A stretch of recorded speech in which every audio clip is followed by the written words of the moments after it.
Chapter 689. Jiang Zhao smiled embarrassedly. Looking at how you're working so hard for Xin Xian, why do I feel like I'm taking advantage of her when she's down? How can that be the same? Xin Xian is my sister. The Xin family owes her a favor. I can't possibly not repay it. Xin Xian wanted to pull his arm out and let Xin Xian sleep on her own. However, when he moved, Xin Xian couldn't help but be startled. Then, in a daze, she reached out and grabbed onto his clothes tightly. Jiang Zhao pressed his palms together. Don't move. This girl was so scared that she couldn't sleep last night. She only dares to sleep now that you're by her side. This matter isn't entirely due to my grandfather's efforts. The conditions you offered were indeed good. Grandfather Pei is also a thoughtful person. He didn't make such a decision to give anyone face. If he wasn't willing, I think that even if we talked our heads off, it wouldn't have worked. Jiang Zhao, you're always like this. You make it sound like you're advocating for the greater good. In the end, I still have to give you what you deserve. It's not wrong to say that you're a fox. You flatter me. There are many foxes in Haiqing. I'm just an inconspicuous one. Jiang Zhao looked at Xin Xian and laughed softly. He simply sat down on a chair and started chatting with Xin Kai. You're too humble. Xin Kai wasn't in the mood to joke. So, anyway, I'll give you all the information on the family Ouyang when we get back. You can do it yourself. I'm not in the mood to think about other things. I know how you feel. It's fine as long as the Han family is appeased. Xin Kai sighed. So, I'm just afraid that it won't be enough. That little brat from the Han family likes our little rascal so much that he's crazy. Otherwise he would have broken off the engagement long ago. It's just that Han Qiang refuses. Otherwise, that little rascal wouldn't have been causing trouble and trying to ruin his reputation. Han Qiang is pretty good. Why does Xin Xian look down on him? Jiang Zhao was puzzled. The corner of Xin Kai's mouth twitched speechlessly. You don't know? She said that Han Qiang was too good-looking, with a pair of peach blossom eyes that seduced women. He actually attracted flies, and when he got married in the future he would definitely be a playboy. In the end, she didn't like the mediocre ones. In short, she didn't like them. She said she didn't like them.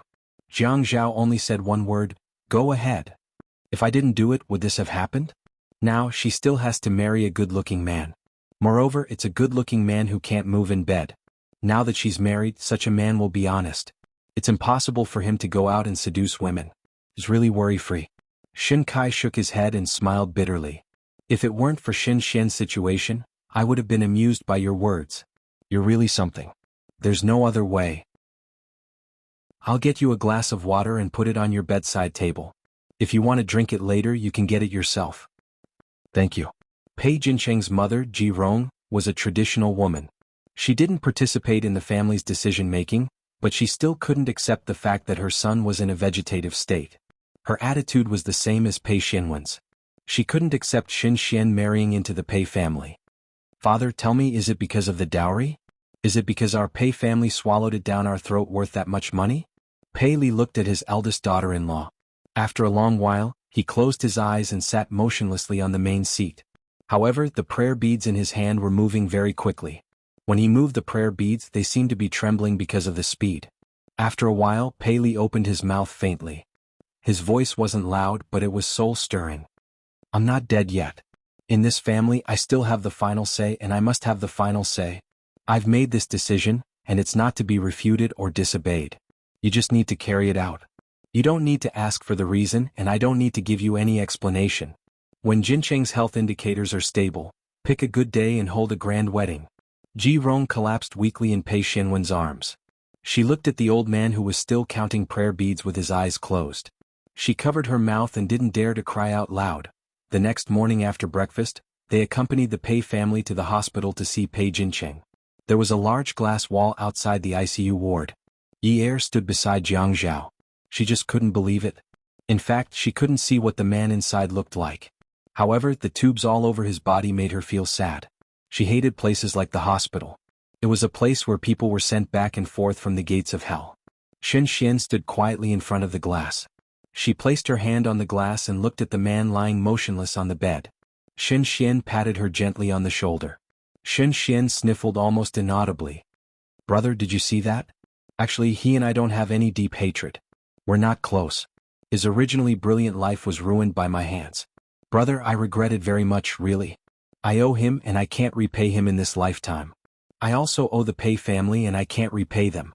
Shen Kai's back stiffened. Shen Xian spoke slowly and calmly. Brother, don't be sad. I didn't feel wronged at all. This is what I deserve. Shen Kai took a shaky breath and turned around. His sister's tone made him have an impulse to go crazy. Shen Xian came from a good family and was beautiful. Everyone held her in high regard. She was the only daughter in the family. As a result, her temper was very strong. Usually, she didn't know how to think for others and did what she wanted to do. The Han family's marriage alliance was something that happened when she was young. Ever since she became sensible, she had been making a fuss about breaking off the engagement. She had never cared about the awkwardness of it. The last time Ouyang Yan came to look for him, he even said that Ouyang Yan was the one who dumped Jiang Zhao, so why was she being so arrogant now? Thinking about it, she was really as annoying as Ouyang Yan. Shen Xian was also not easy to deal with. She was unhappy and wanted to break off the engagement. She didn't care about the family matters at all. These 2 years she made more and more trouble and he followed behind her to clean up the mess. Now he felt that Ouyang Yan was annoying.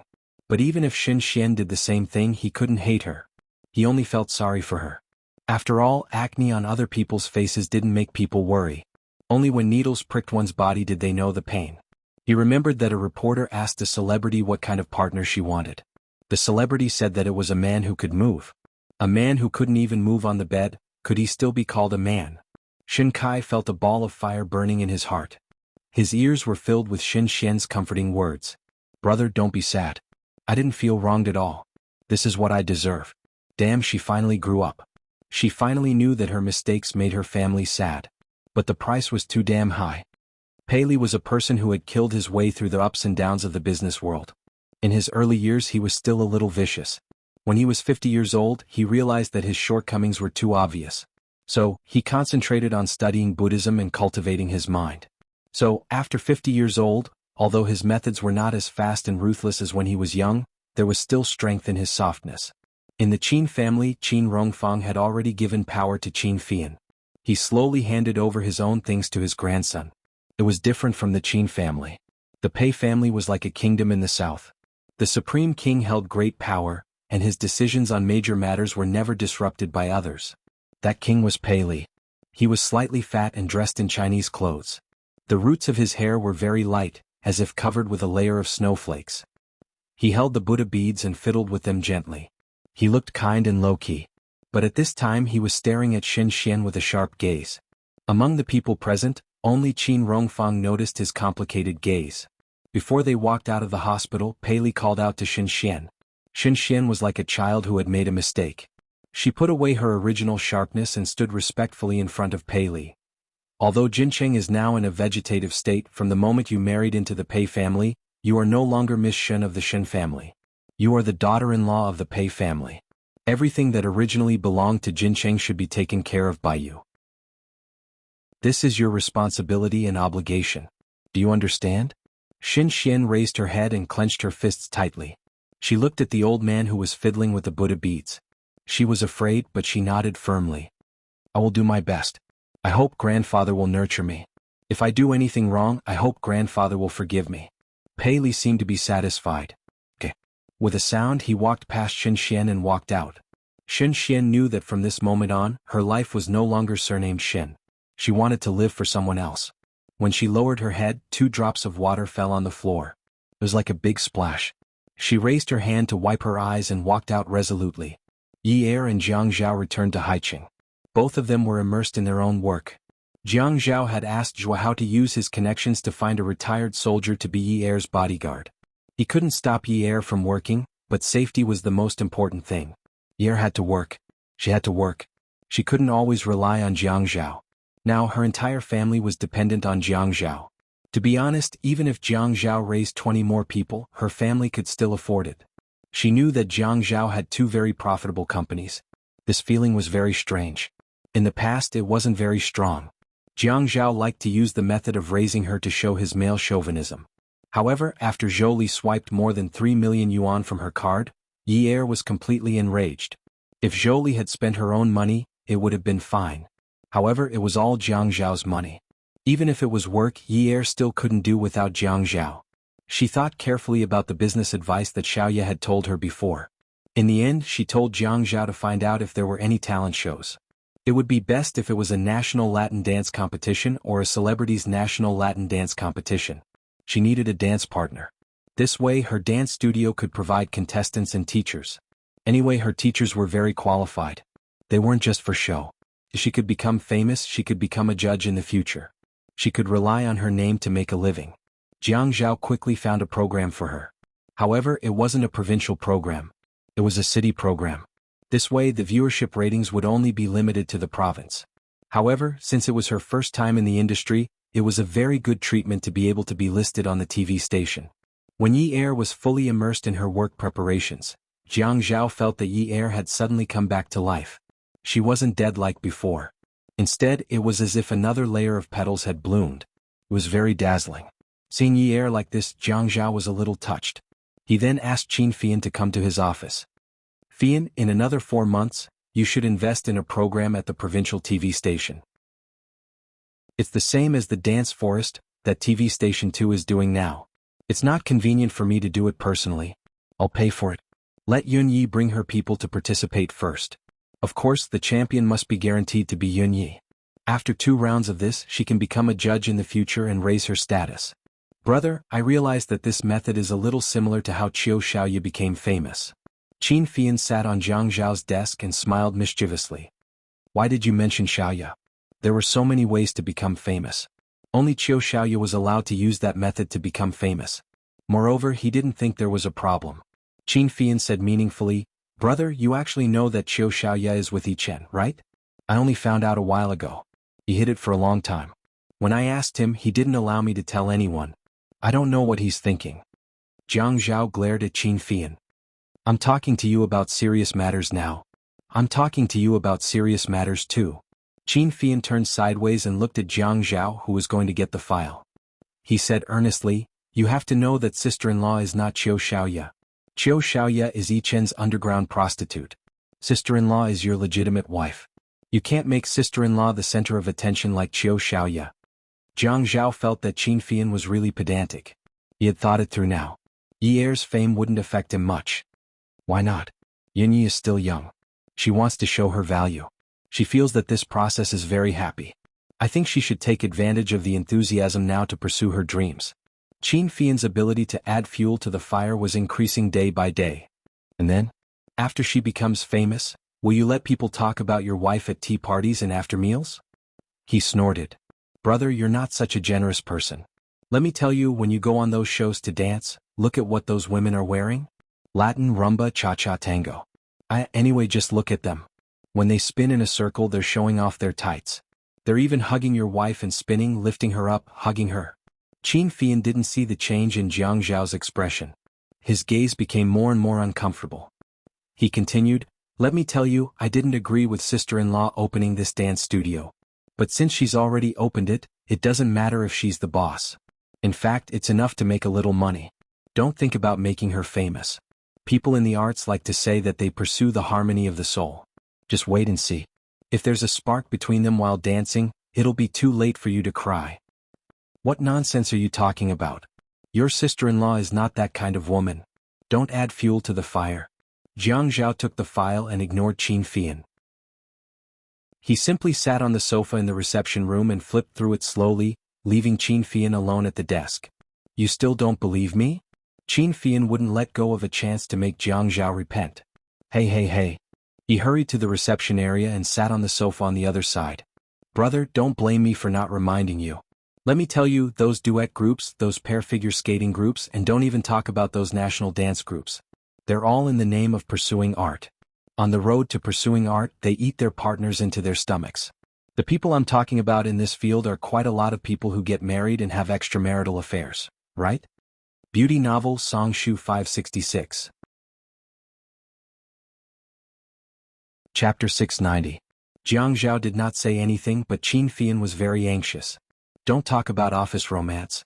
Love can develop over time, let alone a man and a woman hugging each other and doing some difficult moves. I asked you to hug a beautiful woman and practice dancing for a few hours every day. Try it. Don't you have any reaction at all? Fine, you don't have any reaction now. You have sister-in-law. Qin Fian deliberately helped Jiang Zhao.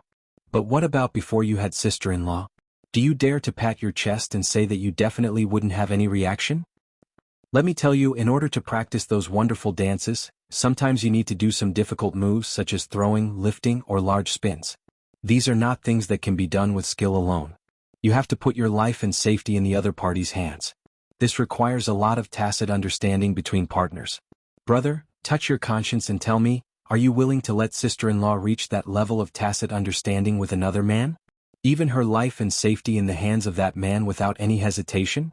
This kind of competition takes 4 months at the municipal level, and the provincial level takes even longer. For such a long time, you let sister-in-law reach that level of tacit understanding with another man every day, and in the end she became the champion. Can you really continue to watch? How could Jiang Zhao continue to watch the dossier? Watch my ass. His mood of wanting to create a blue sky for Yi Er was completely ruined. When he was talking to Yi Er, it was clearly an art to show the concept of beauty. Now, when it came out of Qin Fian's mouth, it became a filthy scene. He wavered. Brother, listen to me. You really can't make sister-in-law as famous as Xiao Yiqiu. Moreover, they are in different fields. Even if Xiao Yiqiu becomes famous, there won't be any male partners. That's why Yi Chen is willing to let her become famous and let her have her way. But how can sister-in-law do this kind of competition dance alone? You like to keep everything to yourself. If something really goes wrong in the future, you will definitely regret it. Qin Fian kindly advised again. Jiang Zhao rolled his eyes at him and looked down at the file in his hand. However, the words on the file had all been blurred out. It showed men and women hugging and dancing together. During the climax of the music, the man threw the woman up and spun her around. It was frightening to watch, as if the woman was going to be thrown out of the man's hands. However, the woman was calm and composed, as if she did not feel the danger at all. The two of them communicated silently with their eyes. The music came to an end. The two of them hugged each other tightly, their necks intertwined. The music paused for more than 10 seconds, and the two of them had to smile happily on the stage and hold hands to express their gratitude during the curtain call. When I receive the award, I have to thank my partner. He understands me very well. He was the one who accompanied me all the way here. When we trained together. In short, he said a lot of pretentious words. Jump my ass. Don't jump. There was no room for discussion. Yes, Fei Yan was right. He wouldn't be so generous as to give his wife to another man. Qingfeng Garden. Qiu Xiaoye sat obediently on the sofa, sneezing again and again. Her ears were burning. She wondered who missed her so much. Zhuang Yichen never expected that Xiaoye's parents would come to Qingfeng Garden even though it wasn't the weekend. Usually, he didn't come over during the weekend because father and mother Qiu would come over to help Qiu Xiaoye tidy up the house. Today he was really cursed. He bumped into them just as he was about to leave. The few of them stood in the living room. Father Qiu was a little nervous. He didn't look at Zhuang Yichen. He felt that this man's aura was too strong and he wasn't used to it. Mother Qiu, on the other hand, looked at Zhuang Yichen carefully. Auntie. Boss Qiu's boyfriend? Mother Qiu asked directly. Zhuang Yichen looked a little awkward. Xiaoye scratched her head and interrupted, Mrs. Qiu, my colleague? I'm here to deliver a document. Zhuang Yichen nodded in agreement. He was still polite. Yes, I'm here to deliver a document to Xiaoye. He was used to calling Qiu Xiaoyao by her nickname. It wasn't strange for him to call her by such a pretentious nickname. Oh, I see. Mother Qiu looked at Zhuang Yichen and sneered. She slyly pretended not to understand and asked, how come I didn't know that Xiaoye is working at Xingchen International now? She's the CEO's secretary now? But President Zhuang is much better looking than the picture on the cover of the finance magazine. After the compliment, her eyes shone with satisfaction. Xiaoye looked up and sighed. Oh no, Mrs. Qiu had taken a liking to Zhuang Yichen. Mrs. Qiu's research scope was too broad. She actually read finance magazines. Was she looking for inspirational stories again? Zhuang Yichen was stunned for half a second before he came back to his senses. Oh, that's what I was thinking. Xingchen International also wants to enter the clothing industry. They want to invite Xiaoye to join them. President Zhuang, are you close to Xiaoye? Mother Qiu was a cunning old fox. Or should I call her Miss Qiu or something? Xiaoye? That's quite close. When it came to business, one had to deal with whatever came their way. However, Zhuang Yichen was not prepared for such a situation. He wanted to put aside his pride and ask Xiaoye for help. Xiaoye seemed to understand and pulled Mother Qiu to sit on the sofa. Mom, it's not like you don't know that I do private customization. The clothes I make are all for people like President Zhuang. It's not strange that they know me for a long time. Oh, that's all? Mother Chiu looked at Zhuang Yichen again. Zhuang Yichen nodded. That's all. Oh, Mama Chiu said again, seemingly relieved. Zhuang Yichen was about to leave when Mama Chiu suddenly said to Xiaoya, your father and I are here today to drag you to the wedding. Married? Apart from Mother Chiu, everyone else in the room was stunned. Father Chiu was also stunned. However, he was sitting in an inconspicuous position and Mother Chiu's words had completely attracted Zhuang Yichen's attention. Therefore he did not notice his sudden panic. Mother Chiu acted as though she did not see Zhuang Yichen. Since you are always looking down on this and that, I will make the decision. Xiaoya felt that she had 8 lifetimes of bad luck to have provoked such a difficult mother. She was not old, but her mother, who had nothing to do, actually racked her brains every day to find a man for her. Mom, I've said it before. I don't look like I lack a man. Mother Chiu comforted her calmly and said earnestly, Yinji, I told you that I look like I lack a son-in-law. I am in a huge debt now. Who would want me? Do you think I have hundreds of thousands of yuan? Do you think I can get it just by casually searching my bag? Mother Chiu suddenly said. Mother Chiu slapped her thigh. Hey, you don't say. I found you a man who patted his chest and promised to pay off your debt. A bald old man? Chiu Xiaoya only dared to think this way. Mother Chiu raised her eyebrows and described the man proudly. Young, tall, handsome and rich. Xiaoya smiled awkwardly. Mom, have you changed your career to writing romance novels? Mother Chiu gave Xiaoya a shove. Get lost. That was my dream when I was young. I don't have the energy to do that now. I have to worry about your marriage. Xiaoya thought to herself, you really dare to climb up just because you're given a vine. Mom, marriage is a big deal.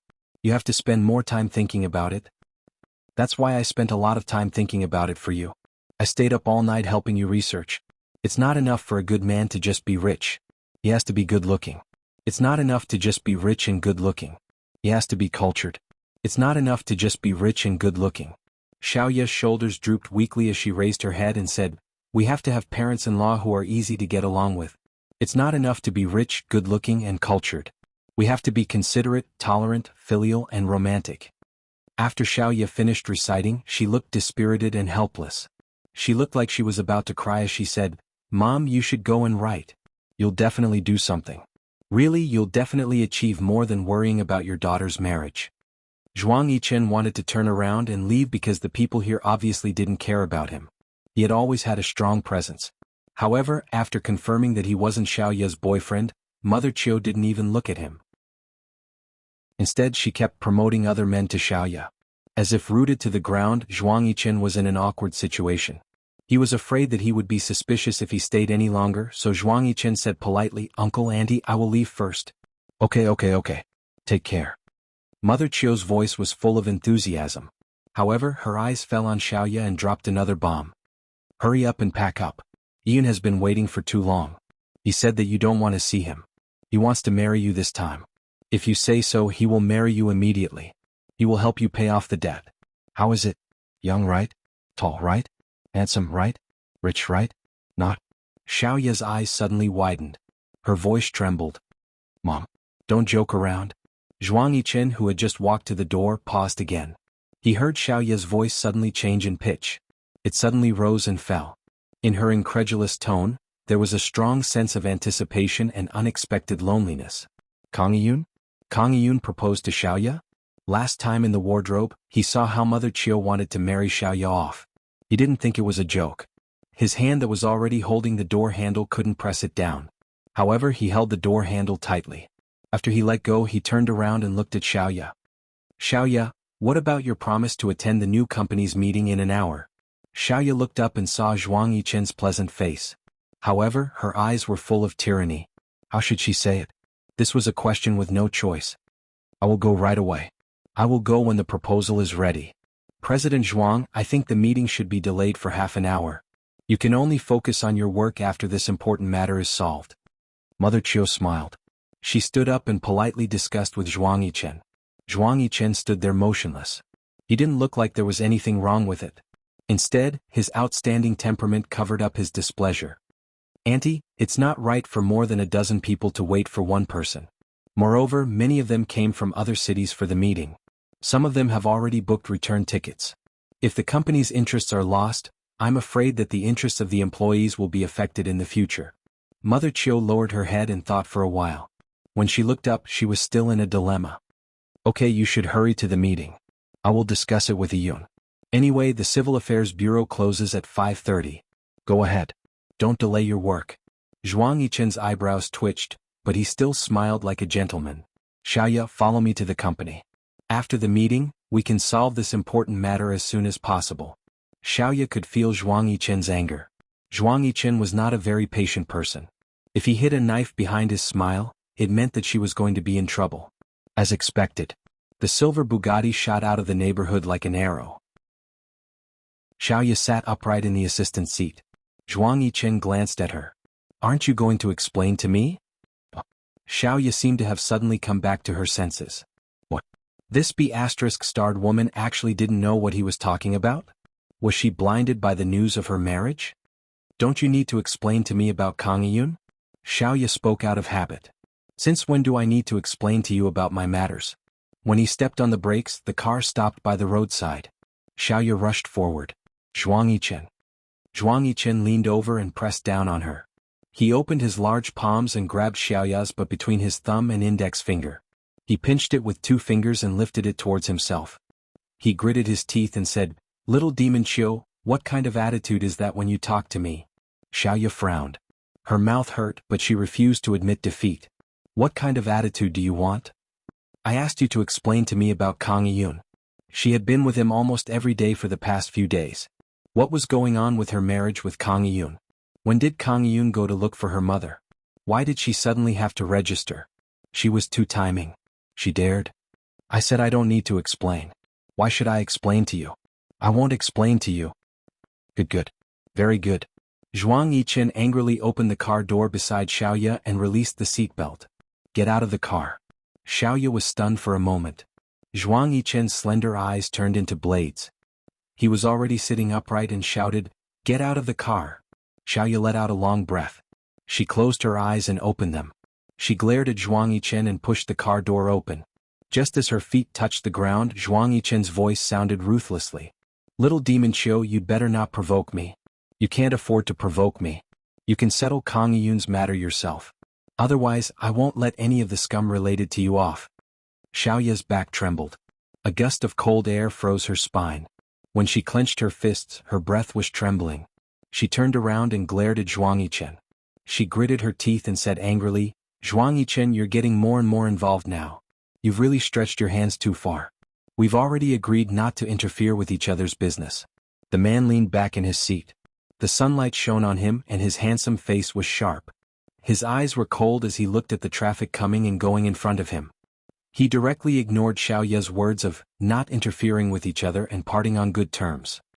He sneered coldly with a spirit that looked down on everything. "Oh, my hands are long. I can stretch them as long as I want. What can you do? What can Kang Yun do?" Xiaoya suddenly regretted. Why did she think that Zhuang Yichen was a good prostitute? Why did she think that he was a good person? He was a bastard. Beauty novel Xinwu 799. Chapter 691. When Yi Er found out that her name had been removed from the list, she was at a loss. How could this be? She was supposed to be part of the competition and Jiang Zhao had promised her. How could she suddenly become a mentor and act behind the scenes? She called Jiang Zhao and felt wronged. "Hubby, my name has been removed." "So what if it's removed? It's not a big deal." "What do you mean it's not a big deal? It's obviously a very big deal." "How big of a deal? You still need to go to school. How can you have so much time? Don't you need to go to school? The college entrance exams are coming up in a few months. Are you ready? Are you still in the mood to do this?" Yi Er suddenly felt that Jiang Zhao's tone was not right. "Jiang Zhao, did you do it on purpose? Tell me, did you do it?" "What do you mean by on purpose? You personally gave the order. Who has the guts to remove my name from the list? Tell me, who is it? If they find out who it is, won't you help me deal with it?" Yi Er was not stupid. With Jiang Zhao's personality, how could he tolerate someone going against him like this? Jiang Zhao was the one who gave the order and the name list had already been confirmed. How could Jiang Zhaowei not know about the sudden change? Everything else aside, at least Jiang Zhao's name had to be removed from the list. He had to be informed. However, Jiang Zhao said calmly, "If you want to withdraw, then so be it." Jiang Zhao could not stand Yi Er's questioning. "Yes, it was me. I was the one who asked it to be removed. I felt that you should not take part in the competition. Anyway, your dance studio will benefit from it. What are you afraid of? Do you have to be famous? What's the point of being famous? It's the same as being a boss. You have good mentors. If they become famous, it's the same if your dance studio becomes famous. How can it be the same? How can it be different? Do I have to stand in the middle of the stage and receive applause and flowers to be considered successful? Slap. Jiang Zhao wanted to continue scolding, but Yi Er had already hung up. How dare she hang up on him? Jiang Zhao felt that this little girl was really unruly. She even dared to smash his phone because of a disagreement. She must have dug out the leopard's guts and put it on herself. Li Ran knocked on the door and entered the office to deliver the documents for the morning meeting. He took out his phone and dialed back. The photo on the screen was of the woman's side profile in the morning light. The screen kept showing the words connecting, and then it was cut off. Good, she dared not to pick up. She was bold again. He dialed the number again. The number you have dialed is switched off. What a guy. Jiang Zhao threw his phone and slammed it on the table. Li Ran was shocked. Since when did Mayor Jiang not care about his own assets? Smashing the phone? After working in the office for so long, this was the first time he saw it. But Li Ran did not know that the reason why Jiang Zhao had smashed his phone was because of Yi Er. Jiang Zhao took out his phone and called Yi Er's office. The phone was picked up and hung up the moment he heard Jiang Zhao's voice. Good. He did not believe that he could not teach her a lesson. This was not a big deal and she still threw a tantrum with him. Why was she so uncomfortable when she could not dance with other men? Yi Er felt that she had seen a glimmer of hope, but now it was all gone. Jiang Zhao was too despicable. He had used his authority to help her get benefits, and now he used his authority to withdraw her benefits. This person was too despicable. Does he think he is so great just because he has authority? Fine. Even if he has authority, he should not play with her like this. He should not have given her hope in the first place and now he is blocking her way. He should not have given her any promises in the first place. Now he is going back on his words. This is not what a man should do. She hated him. She was best at international and Latin dances. But now he was telling her not to participate. When Jiang Zhao found Yi Er in her office, Yi Er was leaning over her desk, writing and drawing. The A4 paper was filled with drawings of turtles and the words Jiang Zhao, you bastard, you tortoise. Jiang Zhao picked up a pen and drew a turtle on another piece of paper. He drew a few strands of grass on the turtle's head and wrote, Yunyi you be asterisk tis you tortoise.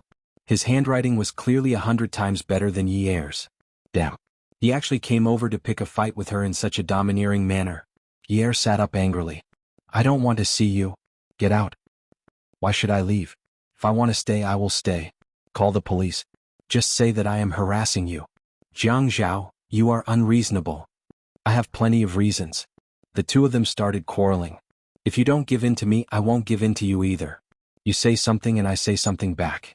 It was a competition of whose voice was louder and whose aura was stronger. Jiang Zhao's aura enveloped the entire venue. Yi Er's aura came out of her throat and covered each other's ears. You promised to let me dance. You even said that you would guarantee that I would be the champion. The champion. Although it was a little suspicious that she had gotten in through the back door, even if she wanted to be vain, there was nothing wrong with that. Yi Er did not think that this was shameful behavior. She was not the only one who did this. Yes, I did promise you. But this international pas de deux is not allowed. Why not? What's wrong with international pas de deux? Are you discriminating? Is that so? You said it was okay at the beginning. Anyway, I won't allow any other man to hug you other than me. They will hug you longer than me. No, I won't even hug you once. When Jiang Zhao thought of this, he was all kinds of unhappy. He would only hug her when he got home at night, after dinner, when he went to bed and when he fell asleep. How long would he hug her? And this was under the condition that he did not go on a business trip. Fei Yin said that for such a long program, rehearsing and practicing every day was like an 8-hour workday. To hug her for such a long time when she was sober and entrust her safety and life to that person, he would be an idiot to let his wife do such a thing. Fei Yin was right. He should not have opened a dance studio for her. If he wanted to make money, he could have opened a casino. Why open a dance studio? There would be problems as she danced. His wife was soft and tender. She had a graceful figure. Her face was like a lotus flower. Which normal man could hug her for hours and not have problems? Jiang Zhao, be reasonable. How can you think of me as that kind of person? You are not that kind of woman, but there are many men like that. Are you talking about you? Yes, if it were me, I would be. The two of them quarreled with red faces. In the end, the outcome was already decided from the beginning. Ye could not win. The winner would always be the chess player who could manipulate the game. Even if she could quarrel better than Jiang Zhao and reason better than Jiang Zhao had the power. If he did not say anything, the teacher behind the scenes could be removed. Beauty novel Song Shu 566. Chapter 692. Ye was disheartened and lowered his head. How could it be Xiaoya? Why couldn't it be done with her? How could he associate a normal dance with a man and a woman hugging? What was this man's brain made of? Xiaoya slammed the door of Zhuang Yichen's car. Zhuang Yichen started the car, and just as it entered the entrance of Duga, a white Land Rover stopped beside Xiaoya. He recognized the car. The license plate was Xiaoya's birthday. Kang Yun. He slammed his fist on the steering wheel. The car did not care about the traffic rules and made a left turn at the entrance of Duga. Xiaoya had just opened the door of Kang Yun's car when she was picked up like a little chick. When she was thrown into the back seat of Zhuang Yichen's car, she suddenly realized that it was Zhuang Yichen's doing.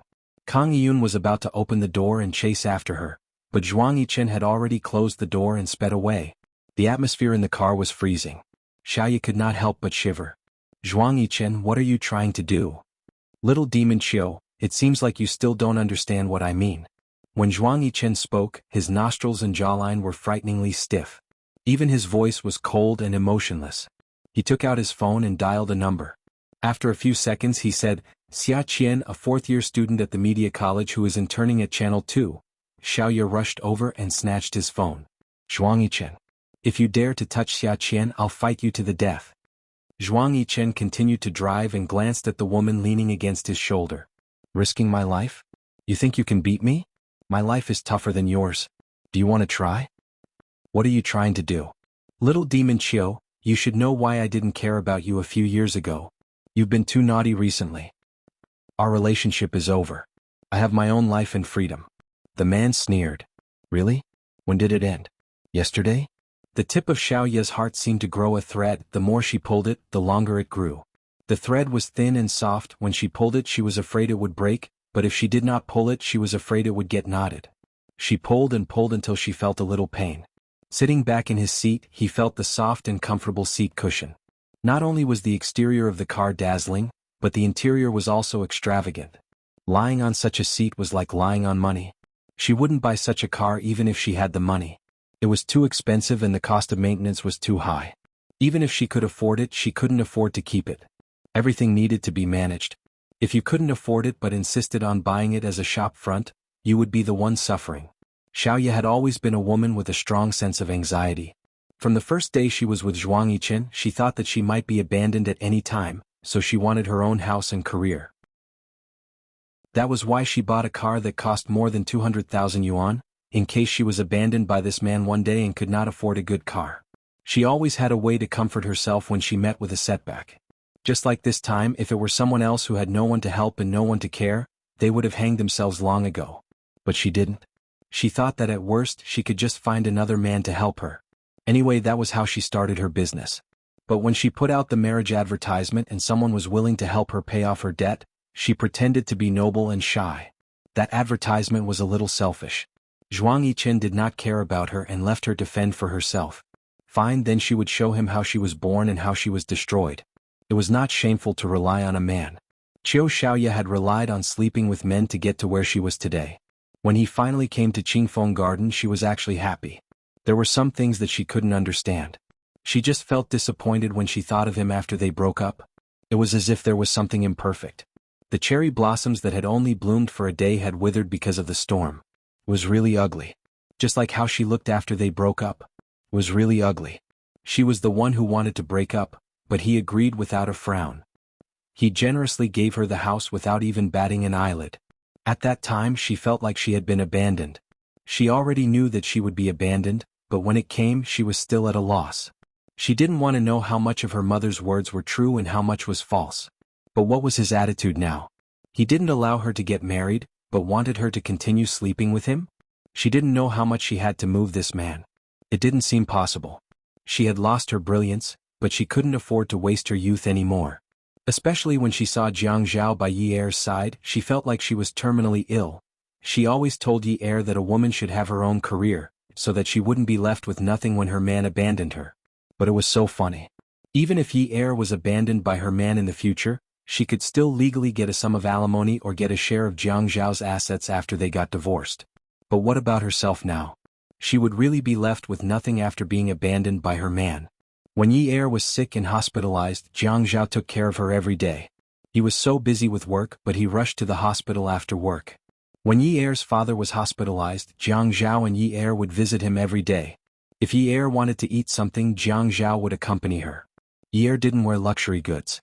She told her that because of Jiang Zhao's work, she couldn't be too extravagant or people would point fingers at her. Yi Er didn't wear sexy or seductive clothes. She told her that because Jiang Zhao didn't like her to wear revealing clothes. She also told her that she had to dress more maturely so that she would be more compatible with Jiang Zhao. Yi Er dared to act coquettishly to Jiang Zhao in front of a table of friends and said, "I want to eat that, but I can't get it." Jiang Zhao would satisfy her immediately. When Yi Er called to say that she wasn't feeling well, the first person to rush over would definitely be Jiang Zhao. The two of them could stand hand in hand under the sun. That was the kind of happiness that marriage could bring. To get this, Yi Er used some means to force Jiang Zhao to give in, but she still benefited from it. Xiaoye felt that she was jealous. An uncontrollable jealousy took root in her heart and sprouted, growing lush branches and leaves. They were both women with men, but this difference was too painful. Xiaoye was still looking out the window. Her eyes were faintly moist. "Actually, we always knew that our relationship was built when you were valuable to me. When my career collapsed, you weren't willing to help me. If that's the case, then our exchange isn't equal. But all these years, my achievements were all because of you. All this time you slept with me for nothing. Just treat it as the interest I paid. What are you still not satisfied with? Why do you have to make it so ugly and use my sister to threaten me?" Xiaoye could only hear the man's breathing in the car. She sighed softly. "I can't be with you forever. I still have parents. I have to think about them. You always knew that my mother wanted me to get married. Even without Kang Yiyun, they would still introduce Lu Yiyun, Zhang Yiyun, Wang Yiyun to me in the future. Yichen, sooner or later I will get married, have children, and have my own family. A happy family that my parents hope for." For the first time, Xiaoye called Zhuang Yichen by his name. "Yunyi, I agree that you want to be successful. But dancing is out of the question. Or I can open another company for you. I can allocate a lot of business for you. If you want to make money, make your own money. That's a very simple thing. But to be famous for dancing, that's out of the question." Yi Er sat in her seat and looked up at the man who was looking down at her from above. His firm tone, as well as the domineering and strong aura that he exuded, enveloped her like a net. It tightened around her until her voice and confidence became smaller and smaller. "Jiang Zhao, I want to do what I like to do, what I'm interested in." Jiang Zhao bent down and rested his elbows on Yi Er's desk. He held Yi Er's face in his hands and stared at her. "It's a blessing to be able to turn your interest into your career. But if you can't have it both ways, why can't you treat your interest as a hobby? Still what I said before, do you have to use applause and flowers to get the affirmation of others for what you like? Then do you yearn for flowers and applause, or do you yearn for your interest?" "Jiang Zhao, you're talking nonsense." However, Jiang Zhao was very serious. True interests and hobbies don't need the affirmation of others. Yunyi, everything is the same. Let me give you a simple example. When we got married, not many people gave us their sincere blessings. Our family backgrounds didn't match, our ages didn't match. Such voices could be heard everywhere. But we're willing to be together. Even without the approval of others, we're still living very well. Groups of people are jumping out to ask for a divorce. They don't approve of us and doubt us. But we're still together. You're my interest and I'm your interest. Isn't it fine as long as both of us approve of each other? Why do you have to show off what you think is good to everyone? But if you show it to others, will you be happier than you are now?" Yi Er was stunned. Jiang Zhao continued, "If we show it to others, the people who applaud you will say, 'Wow, they're so happy. That's great. I'm so envious.' But what about the people who gave you the eggs? They will say that the woman is so young and the man is so old. The man's family background is so good, and the woman's family background is so terrible. They will also say that the woman is insensible and the man has no taste. In the end, the happy thing will be dug deeper and deeper by others.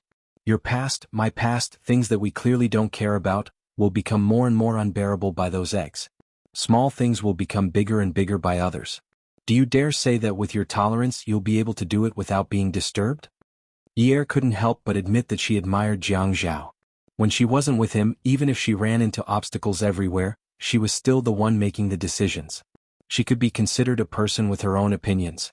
But ever since she got together with him, all the decisions no longer seemed to have anything to do with her. But in the end, she was always willing to compromise. Someone once said that a person can't succeed for no reason. Jiang Zhao was the same, right? He had the ability to grab hold of the weakness that others cared about the most and hit it with one blow, causing the opponent to be utterly defeated. Awesome novel Shinwu 799. Chapter 693. I want. Ye wanted to be famous. Perhaps at her age, such vain thoughts could be found everywhere. Her heart was in turmoil. Jiang Zhao still held Ye's face and said slyly, Think, what do you want to eat?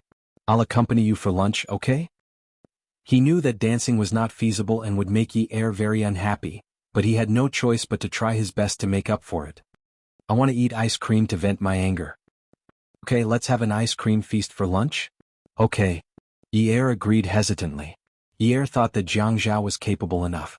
Jiang Zhao thought that Ye was magnanimous enough. Just like that, the two of them went for lunch as if nothing had happened. Ye did not choose to have an ice cream banquet. Humans were made of iron and rice was made of steel. No matter what, she had to eat her fill to have the strength to work.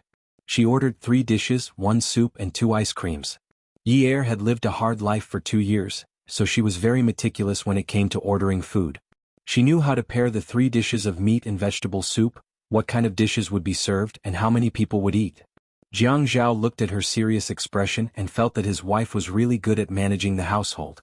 Although he did not need her to save money, he just felt that she was cute. When they were eating, Ye received a call from Zhou. She was a little hesitant. Jiang Zhao asked, "Who is it?" Zhou. Ye frowned.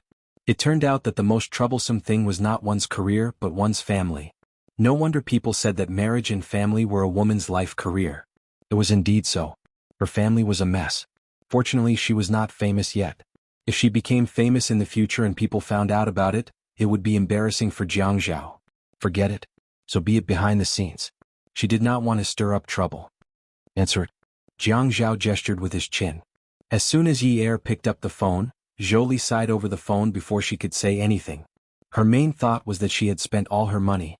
Ye hung up the phone and started to eat her food. Jiang Zhao sat opposite her and asked, "What's wrong, little fox?" "It's fine. Let's eat." "Did something happen to her again?" "Don't care about her. Let's eat." Ye stood up and took the bowl in front of Jiang Zhao. He filled it with soup and set it aside to dry. He sat down again. "Yin." Jiang Zhao looked at Ye sulking. He had probably vented his anger countless times already. If he kept holding it in like this, he would suffer internal injuries. Actually, it's impossible to ignore it. Ye looked up. She's always saying that she doesn't have money. How can she take care of everything? Jiang Zhao said, "She's your mother. This can't be changed. No matter what she does that makes your hair stand on end, you should still take care of her. Actually, you don't have to be so calculative if she spends a little more money every month. Are you afraid that your husband can't afford to support her?" "Jiang Zhao, you can't say that. You don't know how much she has gone overboard. I just gave her money. It's only been a few days. And before I went to G-City, I was worried that she wouldn't be able to take care of herself, so I went to the supermarket in the afternoon to buy her a lot of things. Food, drinks, necessities, everything that she needs, I've already bought them all. I even bought her sanitary pads. She spent more than 3 million on clothes and cosmetics that night. What else does she need to spend?" Thinking about this, Ye couldn't get angry. Fortunately, this mother found a big backer who Jinchang 2 years ago. Otherwise, if he followed her, he would definitely have used up all the money he had to sell the house to protect himself. When that time came, he would have no money to eat and he would probably be so poor that he would have to sell his younger brother. "Yunyi, you care that she spends too much money. But if you're rich, will you give her money?" "But I don't have money." Jiang Zhao couldn't help but laugh. "Then don't I have money?" Ye waved her hand and said impatiently, "Even if you have money, you can't let her squander it like that. Forget it, stop talking about it. Whenever you talk about it, I'm reminded of how she looked like when she spent more than 3 million yuan a night. Whenever I think of her, my liver hurts. Really, it's not that I've forgotten my mother after marrying my husband, but there's a limit to everything. Anyway, I can't take it anymore. I really don't know how my father and Hu Jinchang can stand her. My liver hurts. Jiang Zhao looked at Yi Er's angry expression and raised his hand to calm him down. Okay. I won't talk about it. But if she doesn't have money, you should at least ensure that she has basic living expenses, don't you think? Isn't 3,000 yuan a month enough? We're living a good life in the 9th mansion, right? Dad, CJ, me, when we're living together, I don't even spend 3,000 yuan a month on groceries. She's living alone. I'm the one who pays for the utilities. Jiang Zhao hated Zhou Li, but it was fine as long as they moved out and didn't live together. If he didn't care, it wouldn't be right. The Jiang and Qin families taught filial piety as the most important thing. Although he couldn't stand Zhou Li anymore and couldn't be filial emotionally, Yi Er had the responsibility and obligation to support her morally and legally. Yin Yi, what do you think about this matter? How about we arrange it this way? 3,000 yuan isn't enough for her to spend, and you're unwilling to give her more. Why don't we each take a step back? You give her 5,000 yuan a month and let our Andy introduce a colleague to her. The colleague will cook for her 3 meals a day and tidy up the place. The Andy will buy the groceries. This way, at least we don't have to worry about her going hungry. What do you think? Yi Er's eyes lit up, and her mood suddenly brightened. She grabbed the big glass of ice cream and lowered her head to eat it. It was cold and sweet but not too greasy. It was really comfortable. Hubby, why are you so smart? Why didn't I think of it? Then in the future, give her 3,000 yuan a month and hire a cook. Jiang Zhao thought he heard wrongly. Didn't you say 5,000 yuan? Then we'll have to add another 2,000 yuan to hire a cook. 3,000 yuan is enough. In the past, I spent less than 2,000 yuan a month taking care of Xijia, and I even raised him so well. Now we're the ones buying her daily necessities and skincare products. How much money can she spend? Jiang Zhao's heart suddenly ached. He stretched out his long arm and wanted to reach out to rub her head, but he was afraid of touching her bitter past. He wiped the corner of her mouth with his thumb. Eat less ice cream in this season. Look at how greedy you are. You make the decision. You have to spend more time mediating the matters at home. If the family is peaceful, everything will prosper. Do you understand? Yi Er nodded and pouted. She felt a little guilty. Jiang Zhao, I shouldn't be thinking about becoming famous at all. There are a lot of things at home that haven't been settled yet. It's great that you can think like this. After Yi Er finished eating, she quickly contacted the housekeeper at home and quickly found a cook for Zhou Li. She went to Zhou Li's house again and gave her 3,000 yuan. Mom, I've hired a cook for you this time. You don't have to buy the groceries. The cook will be done. I'll get her to cook according to the standards at 9th Mansion. Yi Er, 3,000 yuan isn't enough. I wanted to book a monthly membership card for the beauty salon yesterday. I even chose the cheapest package, which cost 5,099 yuan. Mom, we can't afford that kind of beauty salon. Can't you find a salon that only deals with faces? But how can we not go to a spa? Yi Er felt like the tendons in her brain were dancing on a bamboo pole. They were tapping so hard that her head hurt. Don't we have a bathtub at home? Can't we buy some flower petals and pour some milk into it? Yi Er, how can you treat Mom like this? Isn't this good enough? Then what did you do to me in the past? Don't you know that everything is hereditary? If I were your biological child, shouldn't I learn from you back then? Mom. Yi Er shouted weakly and said, it was Jiang Zhao who didn't allow me to do that. If it weren't for the fact that Jiang Zhao looks down on unfilial people, She took a deep breath and said, I really don't want to care about you anymore. I want you to be like me in the past and fend for yourself. I will send you 3,000 yuan on this day next month. Don't call me during normal times. I won't pick up. Then what if Mom gets sick? Zhou Li looked at Yi Er's face, which was as cold as a stranger's. She was about to cry. Then I'll discuss it with Jiang Zhao in the afternoon. We'll reserve a VIP number for you at the private hospital. When you get there, just put it on our tab. What do you think? No matter how cold and hard Yi Er was, her eyes still turned red after she entered the elevator. If she wasn't afraid of feeding Zhou Li's appetite, there were some things she couldn't say. Shen Kai called Jiang Zhao and told him he would be waiting for him in his office. When Jiang Zhao returned to his office, he saw Shen Kai sitting on the sofa and bickering with Li Ran like a gentleman. It seemed that Shen Kai had suffered too much recently. If he didn't find someone to vent his frustrations on, he would die of boredom. Li Ran was also pitiful. She didn't know how to be tactful and straightforward. She was so angry that she jumped up after hearing a few words from Shen Kai. When Li Ran saw that Jiang Zhao had returned, she left the room. As soon as Li Ran left, Shin Kai immediately showed his hooligan side. He crossed his legs and leaned against the sofa with a roguish look on his face. This secretary of yours doesn't know how to deal with people. This won't do. When Jiang Zhao saw the change in Shin Kai, he didn't know whether to laugh or cry. I think it's okay. A straightforward person doesn't need to worry. Shin Kai took out a wrapped file from his briefcase. I brought some originals for you to see. You can write down the important ones, but I can't give you copies and originals. Jiang Zhao rubbed his face and smiled. Kai, I realize that you've been in a mess recently, but your mind is still very clear. Shin Kai stood up and walked to Jiang Zhao's desk. He took out the file and a pen from Jiang Zhao's pen holder and placed it on the table. He raised his eyebrows and smiled. Of course, if I give you copies or originals, you'll know that they're from my place. I won't give you the chance to frame me. Jiang Zhao sat back in his seat and took out his pen from the drawer on his left. He twisted the pen cap and skimmed through the file. The Inspection Institute was really a good place. There were all kinds of secrets. Ouyang Xing had put in a lot of effort in the past few years. He laughed softly. Shin Kai, you're really smart. You're actually guarding against me. Hurry up and give me a copy. Of course, to be on the same side as a wolf, one must wear armor. Ah. You're the wolf. Jiang Zhao also laughed. Attention Hongcha 866. Chapter 694. Shin Kai looked at Jiang Zhao taking notes. Fine. A wolf is a wolf. How can there be a wolf like me who will repay the kindness of a drop of water? Jiang Zhao looked at Shin Kai with disdain as he recorded the important data. Don't flatter yourself. Can you keep it up? Shin Kai had a smug look on his face. I have to keep it up even if I can't keep it up. Flattering looks good. Ouyang Yin had never thought that Shin Kai would make her a mere figurehead. When she returned to work, she realized that there was nothing for her to do. All the cases that she was in charge of had been assigned to her colleagues. It was obvious that she was not part of the team now that she had to keep her mouth shut about the case. What was the meaning of this? She looked for Shin Kai, but Shin Kai looked very busy.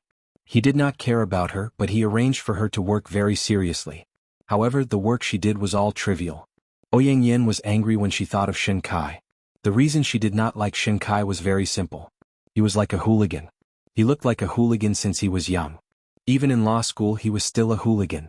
He couldn't be compared to Jiang Zhao at all. Jiang Zhao always had a calm and experienced appearance wherever he went. Many people listened to Jiang Zhao's words, unlike Shin Kai, who always caused trouble and annoyed people just by looking at him. But when Shin Kai suddenly treated her with a very serious attitude, she could not get used to it. He was so cold, as if they did not know each other. As for Shin Kai, Ouyang Yin was a dream of his youth. At that time, Ouyang Yin was like a princess in his dreams. He always felt that Ouyang Yin was sparkling, there was something very shiny about her. If it was not for Ouyang Yan's tricks on Jiang Zhao, he might not have woken up from that dream. At least he felt that dreaming was a good thing. When he woke up and thought about it, it was a nightmare. Could it be that the princess was a witch and the dream was not a nightmare? What dream could be more shocking than this dream? A woman who was weak in his impression suddenly held a big knife and slashed at everyone, including the old, the weak, the women, and the children. He really couldn't accept such a change. No wonder Jiang Zhao refused to look back. Could it be that Jiang Zhao had already woken up from that dream? In the end, he woke up early because of his deep understanding of the situation. Shin Kai, what are you trying to do? You actually made me so empty. Facing the Ouyang Yan's finger, Shin Kai replied lazily, Inspector O. Yes, I'm not making you a mere figurehead. I'm just assigning you the most suitable position for what you're doing. I used to be in charge of cases, but now you want me to be a clerk. I'm telling you I won't do it. Ouyang Yin couldn't accept it. She had a double master's degree, and he wanted her to do a clerical job and be in charge of all kinds of documents. Did Shin Kai's brain get hit by a door? Shin Kai put down the pen in his hand and looked up at the beauty leaning on his desk. He raised his eyebrows, and his eyes curved into a mischievous smile. However, in the blink of an eye, he suddenly became serious and said to the Ouyang Yin, the party teaches us to bow our heads and be willing to be children and cattle. The country needs to be built, and we are the party. As a member, we are the tiles of the nation, the bricks of society. We will move wherever we are needed. There are many kinds of jobs in society. We can't be picky. We can't be light and afraid of heavy work. Any work is of profound significance to the progress of society, and as the party as a member, we should first set an example and take the lead. Comrade Ouyang, the administrative department needs you now. You can't shirk your responsibilities. This is irresponsible to the people and society. If you want to do this, you are not a qualified party member. Ouyang Yin was so angry that her face was red. Shen Kai stood up with a serious expression. He even looked at the Ouyang Yin with a stern gaze and asked, "What's wrong with the administrative department? Without the administrative department, where would we get the documents we need to try the case? Without those documents, how would we be able to try the case perfectly? The brick of the administrative department is a big brick, or even a big stone. It is the foundation of the entire inspection institute. Comrade Ouyang, you can't ignore such an important position. As a member, you have a discriminatory attitude towards the job. I suggest you reflect on it." Shen Kai was like this. He raised his eyebrows and smiled mischievously. 3 seconds later he became serious, and a second later he spoke earnestly. After a sentence he was serious and stern. What was even more shocking was that after he finished speaking, he coughed awkwardly and touched his nose mischievously. As an Ouyang Yin who often played together since they were young and studied in the same university, Shen Kai was like riding a roller coaster. It was unacceptable. Especially the way he spoke. If he made his voice sound older, covered his face and played the silent news in front of you, you would think that there was a meeting of the people. This bastard. Ouyang Yin scolded Shen Kai in her heart. Shen Kai actually wanted to cover his face because when he saw Ouyang Yan's pale face, he almost laughed out loud. But as a party member, how could a member be so unserious? So he held it in. Ouyang Yin bit her lip. "Shen Kai, I have a double master's degree, and you want me to be a brick in the administrative department. What about you? Why don't you go? You're here as a brick at the top of the pyramid. It's so beautiful." Shen Kai's expression became serious. "Wrong, Comrade Ouyang. You can't use the pyramid, which obviously has a feudal class element, to insult my pure party member. Sex." Ouyang Yin spat at Shen Kai in her heart. "Pure party member. Sex. Bah. Don't say party member. Sex." Even the word pure had nothing to do with Shen Kai. If you're a brick, then you're a piece of ceramic tile that's pasted on the building of the inspection department." Shen Kai lazily sat back in his seat. He had a ruffian smile on his face and a light in his eyes. 3 seconds later, he stopped smiling and pretended to be serious. "Even if I'm the ceramic tile pasted on the outside of the inspection department, do you think it's a face-saving project? No, you don't know the value of the ceramic tile. You only see the surface. Have you really seriously considered the value of the ceramic tile pasted on the walls of the inspection department building? Winter and summer, wind and sun and rain, which one of them isn't covered by ceramic tile? If it weren't for the ceramic tile that sheltered the bricks of the building day and night, this building would have been old. Have you ever been grateful for the spirit of the ceramic tile's selfless dedication?" Ouyang Yin was so angry that she wanted to smash the table. "Shen Kai, you're going too far. You're just relying on the fact that I can't out-talk you, right?" Shen Kai said very humbly, "No, how can you not out-talk me? You have a double master's degree and you're still taking the PhD exam. I'm not as knowledgeable as you. This isn't a question of whether I can out-talk you or not. It's because I'm reasonable. As the ancients say, if you're reasonable, you can walk all over the world. If you're unreasonable, you can't do anything." Ouyang Yin gritted her teeth and scolded, "Bastard." It was obvious that he was unreasonable, and now he was saying that she was unreasonable. Shen Kai sighed. "You don't know how to respect your superiors. Remember to organize the meeting materials for tomorrow's meeting. You can leave now." After Ouyang Yin left, Shen Kai closed the door and called Jiang Zhao. "If you want to do it, you better hurry up. Ouyang Yin is still in the inspection department. Even if I made her a figurehead and she can't touch the case, she still has acquaintances. If she gets wind of this, you won't have a chance after the family Ouyang is settled." Jiang Zhao replied, I know what I'm doing. I will not stop what I'm supposed to do." "That's good. Hello, I heard that Mrs. Jiang is going to take part in a national dance competition on TV too? If such a beautiful Mrs. Mayor were to take part in such a competition, she would attract a lot of attention, right? I don't know who the male partner is. If she doesn't find a handsome partner, it won't be harmonious. If it's a handsome man and a beautiful woman, I think everyone in Haicheng will be watching that program from 1 to 8:40 p.m. What will happen then?" Shen Kai chuckled softly after he finished speaking. Jiang Zhao paused for 2 seconds. Once again he felt that what Fei Yan said was right. Everyone was thinking the same thing. The news spread quickly. Even Shen Kai knew about it. But Shen Kai did not know that he had removed Yi Er's name from the list. Fortunately, he removed Yi Er's name quickly. Otherwise, Yi Er would have become the talk of the town. Jiang Zhao knew that Shin Kai had used such a tone to remind him to be mindful of the consequences. How could he not understand such an obvious meaning? No, it's just that her dance studio will provide some teachers and partners. She will be behind the scenes. Haha, then I won't be able to see it. But I still hope that sister-in-law's dance studio will be a hit. Please pass on my blessings. Thank you. I will definitely pass on my blessings to her. Jiang Zhao hung up the phone and looked down at the documents in his hands. His brows furrowed. The family Ouyang and Yun Hongwei's case was so complicated. It was really annoying. He had to think of a way to avoid any leads on Yun Hongwei. If that was the case, he could not let the family Ouyang know that he was the one who did it. Otherwise, the Ouyang Yin would easily implicate Yun Hongwei. Holding the phone, his thumb touched the screen hard. He called Zhuang Yichen. Are you free? I'm not free. Zhuang Yichen's voice was very loud, very fierce, very angry. Jiang Zhao was stunned. If Zhuang Yichen could be so angry, it meant that there were no outsiders around him.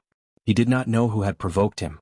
To be able to provoke Zhuang Yichen to this extent, the person must be very brave. As he thought about it, he laughed. God, what's wrong? Are you having menstrual cramps? Do you want me to get my secretary to buy you some menstrual cramps? Welfare Hongcha 866. Chapter 695. When Zhuang Yichen heard Jiang Zhao's words, he wasn't in the mood to continue the conversation. I'm not free. I'll contact you later. After hanging up, Jiang Zhao didn't call him again. He knew that Zhuang Yichen must have encountered a difficult problem. Otherwise he wouldn't be so angry. He shrugged and threw the phone on the table. So be it. Zhuang Yichen didn't know why Jiang Zhao was looking for him. If it was in the past, they would have gone straight to the point after exchanging a few words. After all, Jiang Zhao didn't have the habit of calling him for no reason. However, he wasn't in the mood today. He hadn't even gone to the office yet. Looking at the woman sitting on the sofa, Zhuang Yichen was in a daze. He hadn't brought anyone to the 9th mansion. It should be said that where he lived, whether it was the suburbs or here, he didn't like to bring women home. Therefore he had always been the one to visit her. He'd brought her here today because her parents were in Qingfeng Garden. They couldn't talk outside, so they couldn't continue the conversation. So he brought her back. Recently, she had messed up his rhythm and principles a few times. This wasn't a good sign. Logically speaking, he should have been more magnanimous and let her go when she told him about her situation with tears streaming down her face. Just like last time when she mentioned breaking up and said that she missed Kang Yun, the man she loved, he remembered what she said at the time, but he didn't really listen. She probably said that she didn't want the house anymore. He said that he was the one who gave the house away. How could he take it back? A villa and a duplex were transferred to her name in the shortest time possible. In fact, he had always been a person who haggled over the smallest details. Even when he was with a brother like Jiang Zhao, unless the other party urgently needed his help, they would always exchange benefits of equal value. Only then would he help, and Jiang Zhao was the same. When he was with her, he had already calculated and felt that it was a good deal. That was why he continued with the relationship. Now that she thought about it, when he gave her the house when they broke up, he was also calculating. Logically speaking, she was the one who initiated the breakup, so he did not have to give her the house. But he was so generous and gave it all to her. Was he really such a kind person? No. He, Zhuang Yichen, had never been such a kind person. After the first business deal, he was thinking about the second one. He was investing. The purpose of investing in the house was to get a return on investment. What he wanted in return was for this woman to think of him when she lived in the house he gave her, and not to run into another man's arms as soon as she turned around. He had always known that she was a cold person, but he still made this investment. This was the risk investment that often existed in their circle. It was too risky to invest capital in such a woman. If they were not careful, they would lose everything. He had taken a liking to this business and decided to invest in it because they had a foundation of nearly 4 years. During these 4 years, she had been very obedient. Every time he found out about her methods of rejecting those suitors, he could not help but clap his hands and applaud. After they broke up, she did not think about the past. She only wanted to throw herself at Kang Yun. She could not understand why. After being separated for so many years, what feelings could they have for each other? Tell me, what do you want so that you won't cause trouble? Ever since he brought Xiaoya home, Zhuang Yichen's tone became much gentler. Do I look like I'm causing trouble? Why don't I wait until I get married and then have an affair with you behind my husband's back? What do you think of this plan? But I have to be clear. When I sleep with you, you have to wear a condom. Otherwise, when the child is born, we won't know who the father is. Also, when I get pregnant, I won't be able to sleep with you for a long time. You can't blame me. During the pregnancy, you have to be careful. Don't do strenuous exercise. If Xiaoya said this in her usual arrogant manner, one would know that it was pure nonsense. But at this time, she was sitting on the sofa with her head lowered, twisting her fingers. Her voice was slow and monotonous, and she looked very tired. The more she was like this, the more serious she looked. Zhuang Yichen was so angry that his lungs were about to explode. He originally pressed Xiaoya down on the sofa and pulled a chair to sit opposite her. He just looked at her like this. At this time, he suddenly stood up. When he straightened his leg, he pushed the chair back. When he lifted his leg, he lost his balance and almost tripped himself. At this time, all the fire was directed at the innocent chair, and the clean living room became a mess. Xiaoya looked up blankly. In recent years, she had never looked at Zhuang Yichen with such an expression. Zhuang Yichen had also never seen Xiaoya like this. Stop kicking. Xiaoya took a breath. You shouldn't be asking me what I want. Actually, I should be the one asking you. What do you want? Zhuang Yichen put his hands on his waist and walked 2 rounds in annoyance. He pulled off his tie and threw it on the chair. Then he took off his expensive suit and threw it casually on the floor like a rag. He bent over to pick up the cup on the coffee table and took a big gulp of water. Finally he said, You're not allowed to get married. You're not allowed to have intimate contact with other men. That's all I want. The woman's sigh was light and long. It sounded weak. Zhuang Yichen. Yichen. Zhuang Yichen's back stiffened for a moment. In the car, because she had called out to him like this, he hadn't come back to his senses for a long time. She was doing it again. Don't try to fool me with your tricks. Don't make it sound like you're weak. Put away your tricks. Xiaoya acted as if she hadn't heard him. Yichen, can you be fair? I've been with you for 4 years. How many more years do you think I have? I'm 25 years old now. You can't forbid me from finding my future just because you think that I'm still fresh and you haven't had enough of me. What will happen to me in the future? I've been with you for 4 years. Can you really bear to see me grow old and never be able to get married? Then I'll take care of you for the rest of your life.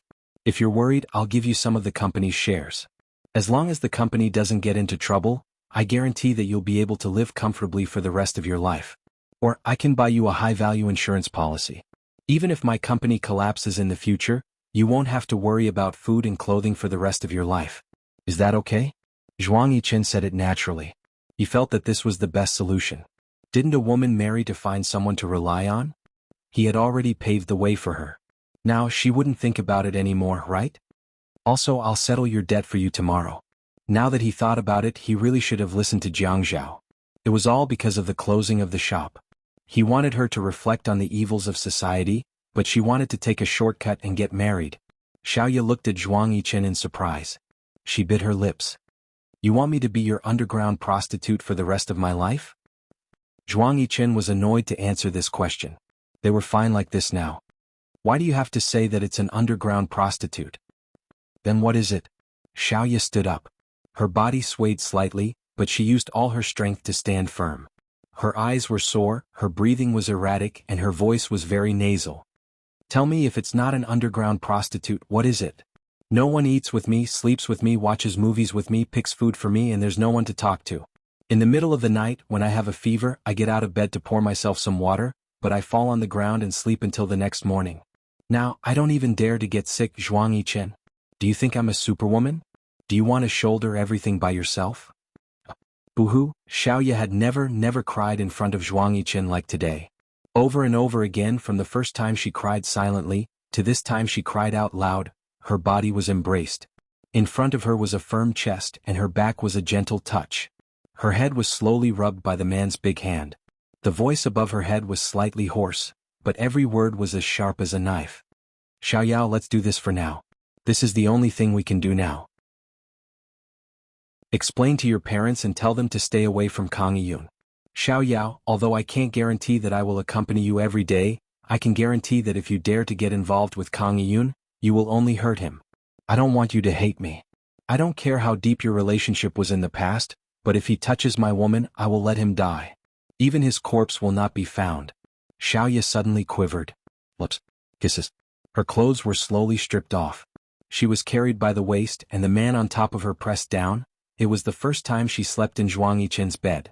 For Xiaoya, it was a different experience. It was as if this was a different world. Only here did she feel like she was not a virgin. After a while, she finally got out of bed and put on her clothes. I'm going back to Qingfeng Garden to sleep. Okay. I'll send you there. In the future, I'll get someone to send you food every day. Okay. The obvious sense of distance made Zhuang Yichen frown slightly, but then he relaxed. He was still wearing his shirt. I'll get Uncle Li to contact you. Tell him what dishes you like to eat. Okay. Xiaoya just agreed. After sending Xiaoya off, Zhuang Yichen came out of Qingfeng Garden. He dialed Jiang Zhao's cell phone. Brother Zhao, what's up this afternoon? You've settled things? Yes. Yichen, I have something to discuss with you. Go ahead. Yun Hongwei had borrowed a sum of money from Ouyang Yu in the past, and when he got this sum of money, he naturally went through the unspoken rules. If I want to disassociate this sum of money from bribery, what should I do? Jiang Zhao's words were probing. He knew how to graft, but someone had to be willing to take the fall. Zhuang Yichen parked the car by the side of the road and thought about Jiang Zhao's words. Brother Zhao, I think it might be because Yun Hongwei is your father-in-law that you're so cautious and can't use your fists and feet. Actually, we all know that it's impossible to expose his case. If the mastermind behind it is exposed, we can't afford to offend him. But if we want to destroy Ouyang Sheng, now is the best time. Yun Hongwei has been in a deep coma. Even if we expose all the small things, he'll still be safe. Also, I suggest that we cut down all the thorns on the road while he's in a deep coma. We can't even give them a chance to breathe. I can cooperate with you. Zhuang Yichen's words were ruthless and decisive. They suddenly cleared up Jiang Zhao's mind. Sure enough, he was too restrained to think things through. Come and see. Hongcha 866. Chapter 696. How confident are you? Jiang Zhao's meaning was very clear. There were more than one or two thorns on this road. He could be fast. Zhuang Yichen also said that he would cooperate with him, but how much cooperation? He needed to know how much cooperation he would have. Qin Tong can't stay. If this goes on, I will be more and more confused with him. This is very dangerous for everyone. Zhuang Yichen was actually a little annoyed. Jiang Zhao had been dragging down their cooperation because of Yun Hongwei, which made him very uncomfortable. But even so, it was not convenient for him to intervene in family matters. How about this? Let's talk outside. Let's go to the tea house. I will wait for you there. Okay. In the tea house, the sound of the guzhing and people was like smoke, lingering in the air and not dispersing. In the small private room, Zhuang Yichen and Jiang Zhao were washing the tea set and boiling tea. Brother Zhao, I don't think it's impossible. What's the way to bypass this? Jiang Zhao's voice was as serious as his expression. I don't think it's too much. Jiang Zhao sighed almost inaudibly. Yun Yi really hopes that Yun Hongwei will wake up soon. If the treatment is delayed, it won't work. Zhuang Yichen always liked to do things quickly and ruthlessly. If he had to lay low, it was because he had no other choice. Therefore, before a man's great career was accomplished, he must not have any encumbrances. Jiang Zhao was a good example. He could have cleared the road long ago, but because of Yun Yi, a woman, he had made it so that it was neither up nor down. If they hadn't known each other for so many years, he would have told him the source of his dissatisfaction. Why not? When Yun Hongwei wakes up, can you let go of your fists and feet to deal with your enemies? What he did later will tie you down bit by bit. Now, you just ask the hospital to stop the treatment for him for a period of time. It's not that you won't do it in the future. Won't it be easier to deal with his affairs after you cut off all the wings that should be clipped? You can't be like this for the rest of your life because of him, right? A deep coma for 3 months and a deep coma for 3 years is just a difference in time. But to you it's a guarantee of your future. Zhuang Yichen felt that this matter was urgent. He had to help Jiang Zhao get rid of the thorns around him first. Then Zhuang Yichen could help him deal with the Zhuang family. He could not keep Jiang Zhao was a threat. Zhuang Yichen's such a rebellious suggestion. Once they did, Yun Hongwei would definitely be implicated. Now that Yun Hongwei was in a deep coma, even if he was implicated, what could he do? If he had a few more years to get to his position, he would be able to get rid of his enemies. Everyone's political background would be deep. Another 20 years. 10 years. 5 years. 3 years. 2 years. They could even be suspended for a year or two. At this juncture, it was indeed the best time to strike at his opponent. It would be best if Yun Hongwei did not wake up during this process. The Jiang and Qin families placed filial piety at the top of their education. But Jiang Zhao had a wolfish nature in his bones. He was ruthless. It was a miracle that he could treat Yi like this. At least, people who were not related to him by blood would not be able to receive his wholehearted devotion. He knew this. But Yun Hongwei was not Yi. The ruthless wolfish nature in him had taken over his morality toward Yun Hongwei. Can you guarantee that the hospital will stop the treatment so that he will not wake up? Until we're done. Mission. There's nothing that can't be done. There may be many ways to wake up a person who is in a deep coma. But if you don't want a person to wake up, there are many ways to do it. If you don't want Yun Hongwei to wake up, I have a way. Jiang Zhao muttered to himself for a moment and frowned. Then we'll do as you say. I'll send Qin Tong's photo to the news agency tomorrow. But the media might not dare to publish such sexy photos of political figures. Go and tell the news agency to release it. Okay. After Jiang Zhao made up his mind, he suddenly thought about it. It was best if he could rush forward quickly. Fighting a protracted battle would consume too much energy. Meanwhile, outside the private room, a woman with a long pale pink scar on her face widened her eyes in shock when she overheard the conversation in the room. Yi had just returned home from the hospital. It was already 10:30 p.m. when she realized that Jiang Zhao was not back yet. She gave him a call. Jiang Zhao replied that he had already arrived downstairs. Yi washed some red grapes and soaked them in cold water again. She washed them clean and placed them on the coffee table in front of the sofa. She took off her slippers. Under the coffee table was a large, fluffy carpet. It was very comfortable to step on with her bare feet. She knelt on the ground, picked up a small pair of scissors and cut off the red grapes one by one. Hearing the sound of the door opening, Yi quickly stood up. She pulled a piece of tissue paper to dry her hands and threw the tissue paper into the small trash can. She quickly put on her slippers and ran to the door. She took Jiang Zhao's slippers and placed them on the ground. Just as the man changed his shoes, the woman pounced on him and hung on him like a koala bear. Her face was about to burst with laughter. She called out, "Hubby, hubby," in an exceptionally happy manner. So happy? Jiang Zhao threw the briefcase in his hand on the table. He hugged the woman's butt and walked into the living room. Yes, of course I'm happy.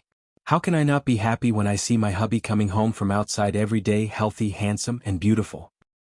Your mouth is so sweet. Did you put honey on it? Yes, I did. Why don't you try it? Come on, try it. Yi learned this from Jiang Zhao. She learned very quickly and applied what she learned on the spot. Yes. He took a bite and smacked his lips to taste it. He frowned and seemed to ask very seriously, "What kind of honey? What kind of nectar? I haven't tasted it yet. Try it again and study it. Then you have to taste it carefully." Yi stretched her head out to let the man eat. She looked as cute as a child. Yi's mouth was almost swollen from the man's kisses. Finally, she pushed him away. Okay, I'll tell you. It's red grape honey. Have you tried it? Jiang Zhao nodded very seriously. Yes, Yunyi brand. Ah, yes, Yunyi brand. Yi pointed at the red grapes on the tea machine and ordered, "Go over there. I just washed them. Eat some fruit before we go to bed." Okay. She was placed on the sofa by Jiang Zhao. Yi giggled. "I'll give you some red grapes." Jiang Zhao shook his head and nibbled on Yi's neck. "I want to eat Yunyi brand red grape honey." Yi reached out to the tea machine's tray and picked up a piece of grape honey. She put it in her mouth and smiled as she ate it. Jiang Zhao took a piece of tissue and put it in her mouth. Yi spat out the tissue. Jiang Zhao crumpled the tissue and threw it into the trash can. He shouted happily, "Eat honey, eat honey." There was a sweet taste in his mouth. It was yours, mine, and he couldn't tell it apart. Jiang Zhao rubbed the woman under his body. Those soft skin felt so soft in his hands that he wanted to crush it. He pushed up the clothes and took off Daodu, who was covered by her underwear. Yi patted Jiang Zhao. It was so ticklish that she wanted to laugh. She shrank back. "I told you to eat red grapes. Where are you biting?" Jiang Zhao fiddled with her fingertips and gently scraped with his teeth. He shook his head. "No, I want to eat cherry peach. Okay." Yi was trembling from being eaten. She twisted and turned, trying to find a comfortable place. Her underwear was pulled away and they were separated. The man slowly buried himself in the woman's underwear. Yi took a deep breath. "Jiang Zhao, what are you doing? Didn't you say we were going to bed?" Jiang Zhao pushed hard and let out a comfortable groan. His voice was hoarse like jade. "What are you doing? Fuck you. PFFF." Yi was stimulated. Jiang Zhao didn't say such crude words. When two people were in bed, they were happy. Even if he did it until his face and ears turned red, he would only murmur some ambiguous words in a gentle voice. What? She couldn't accept such words. She couldn't accept it. It doesn't sound good. You're not allowed to say that. Isn't it? Wave after wave he repeatedly asked. There was a naughty smile in his voice. Isn't it? Yi-er couldn't take it anymore and could only admit defeat. Yes, you're right. The moon was high in the sky. The two of them moved to the bedroom. Yi-er was lying on Jiang Zhao's body. Her eyes were curved into crescents. Her bright mood and happiness were written in her eyes. Hubby, I want to see Dad tonight. The doctor said that Dad's condition is getting better and better. I'm so happy. Jiang Zhao was originally caressing the woman's smooth back with his eyes closed in enjoyment. At this moment his hand froze. Suddenly he opened his eyes and looked at Yi-er, his gaze fixed on her. Her eyes didn't come back to their senses for a long time. There was a ball of anger in her heart. The hand behind her lifted up and caressed her forehead. He touched her and said in a suppressed voice, Yunyi, huh? Jiang Zhao felt that the atmosphere was a little serious, so he put on a shameless smile. If one day you had to choose between your father and me, who would you choose? When Yi-er saw Jiang Zhao like this, she couldn't help but snort. She slapped his chest and asked him, if your mother and I fell into the river, who would you save first? Welfare Hongcha 866. Chapter 697. Jiang Zhao could almost feel his eyebrows knitting together. Let's save them together. One of us will carry them while the other will carry them. I know how to swim. Yi-er kissed Jiang Zhao on the cheek. Haha, okay. After Yi-er fell into a deep sleep, Jiang Zhao began to toss and turn, unable to fall asleep. He quietly got out of bed and went to the balcony outside. At this time the weather was not as cold as before, but the night was as cold as water, and the wind was still somewhat bone-chilling. He lit a cigarette and took a deep breath. The orange light instantly brightened up the man's face, and he could clearly see that his handsome eyebrows were deeply furrowed and his expression was serious. He had asked Yi-er purely unintentionally. It was one thing for a person to have confidence, but confidence did not mean that they would succeed 100%. It meant that even if they did not succeed, they could still afford to lose. He did not have 100% confidence, but this time he might not be able to afford to lose. Zhuang Yichen's words constantly reminded him that he had indeed been stagnant for too long. Ever since he got together with Yi-er, he had indeed retreated a lot because he cared too much about this family. He was a little lazy, and this laziness made Zhuang Yichen very dissatisfied. In fact, he could feel Zhuang Yichen's dissatisfaction, but since they were not together, it was also a form of trust. Originally, the matter with the Zhuang family should have been put on the agenda long ago, but because Qin Tong was a stumbling block, they could not take that step forward. In the past, he was afraid that if these people were involved, it would make Yun Hongwei's matter more and more difficult. Zhuang Yichen was right. At most, Yun Hongwei would be guilty of bribery. Now that he was in a serious coma, even if he was sentenced, it would not be a death sentence. If it was not a death sentence, then he would have to continue receiving treatment. Human rights were there. As long as Yun Hongwei slept for a few more years, everything that needed to be dealt with could be dealt with cleanly. Jiang Zhao took another deep breath of the cigarette. The orange light shone into his eyes, reflecting a murderous glint. It was imperative. There was no other choice. He couldn't abandon the future of the Jiang family and the Qin family just because of Yi-er. Although he and Zhuang Yichen were using each other, he couldn't betray the trust he had in him. As long as he moved faster. Yun Hongwei had only woken up a few years later. Jiang Zhao exhaled, walked into the living room and put out the cigarette in the ashtray. Back on the bed, Yi-er lay on her side. Jiang Zhao propped himself up beside her and planted a soft kiss on her earlobe. Yunyi, I'm sorry. Jiang Zhao sighed and lay down beside Yi-er. The pillow slowly became wet. Yi-er was very sensitive, but she still maintained her sleeping position and didn't move an inch. At dawn the next day, the situation in Sea City suddenly changed dramatically. Mayor Qin Tong's sexy photos were spread all over the city in different ways. For a time there were discussions everywhere. Qin Tong's colleagues distanced themselves from the news, afraid that they would be involved in any news that was unfavorable to them. At the same time, Qin Tong's 19-year-old son's life suddenly went against all the unfavorable situations. He was transferred to Beijing's elite private school and was going through the procedures to go abroad at the fastest speed. The person who was handling these procedures was not Qin Tong's family, so there was no way to check their information. When Qin Tong was investigating the confessions, there were almost no fish that escaped the net. However, he did not mention Zhuang Yichen. It was as if this person had never appeared in his life.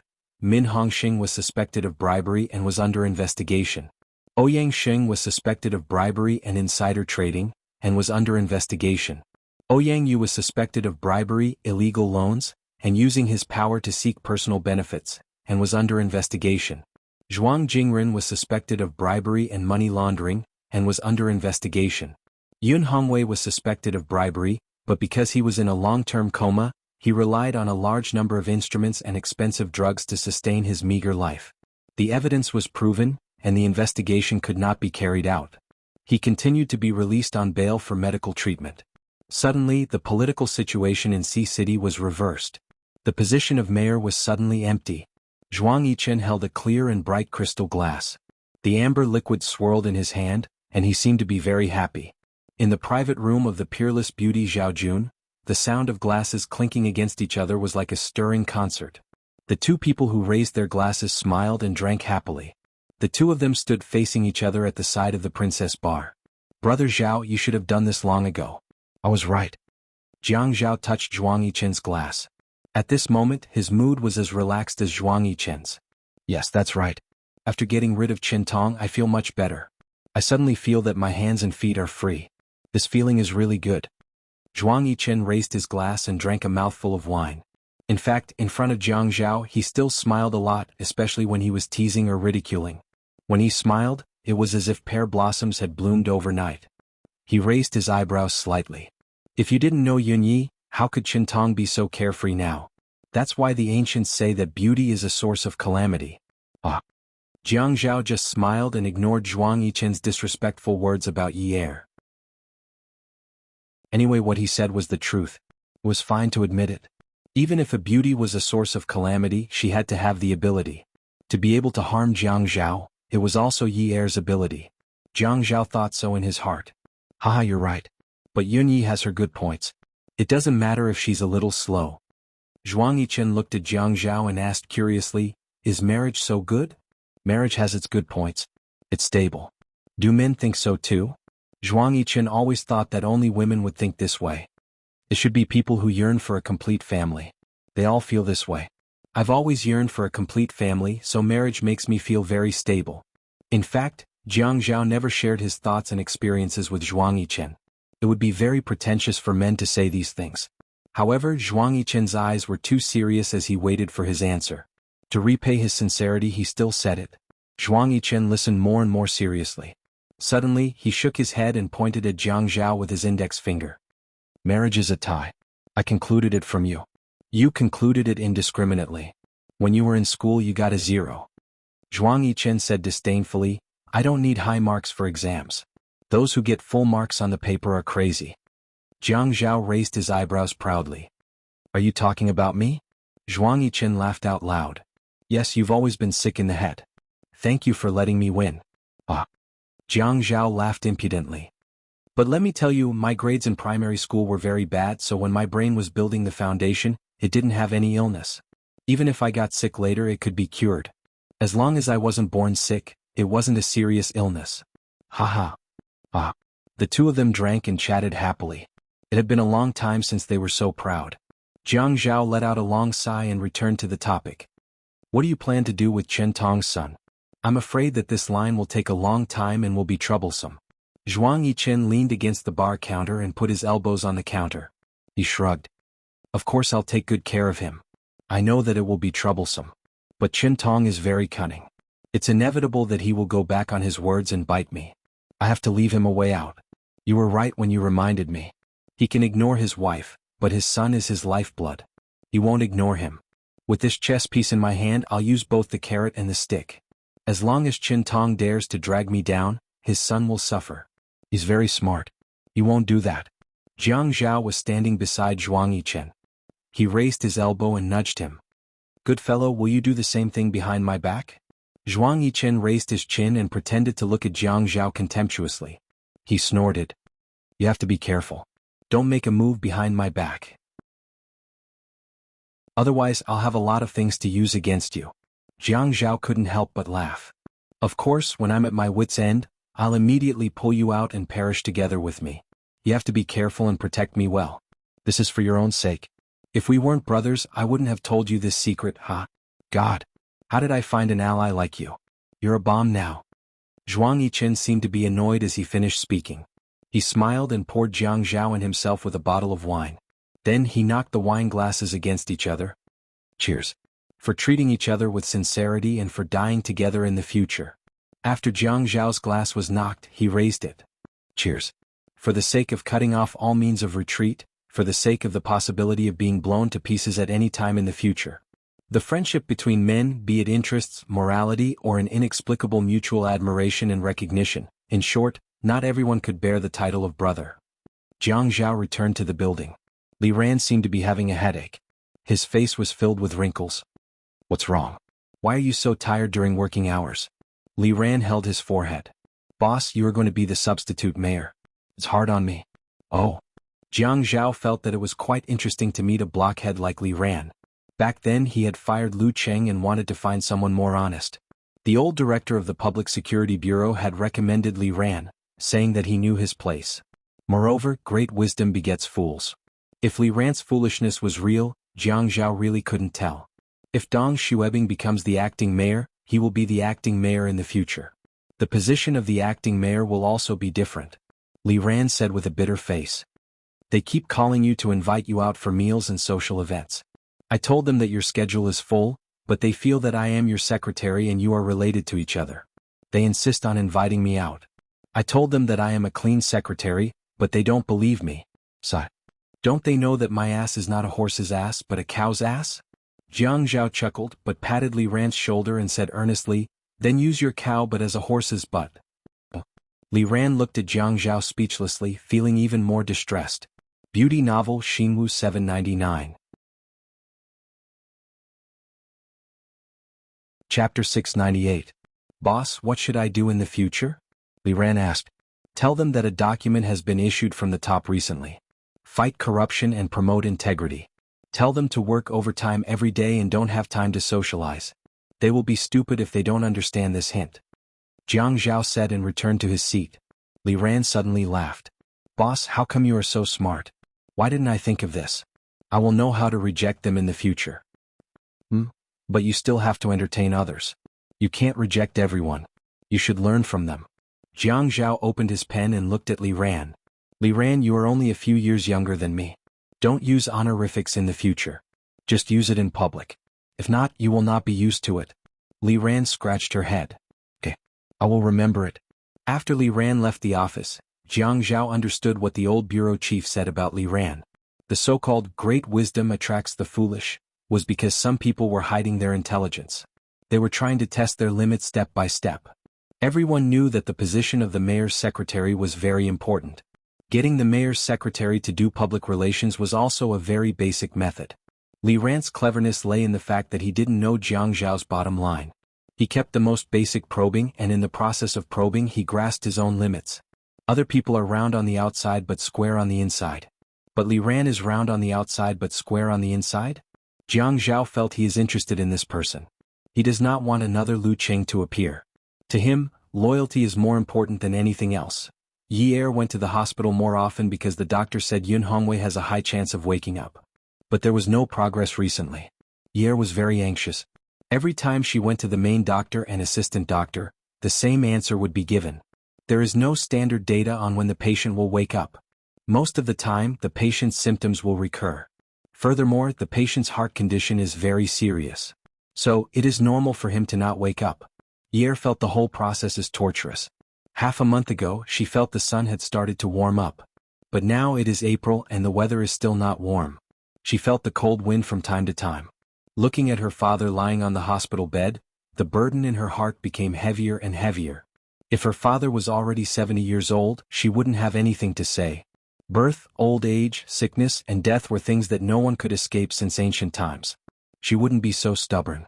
However, 40 years old was too young for a man. Many men started their careers in their 40s and some even started their careers in their 50s. Her father's current wish might not fall on his career, but Si Jie was growing up. After all, she was an older sister. It would be a happy thing to have a father watching him grow up, right?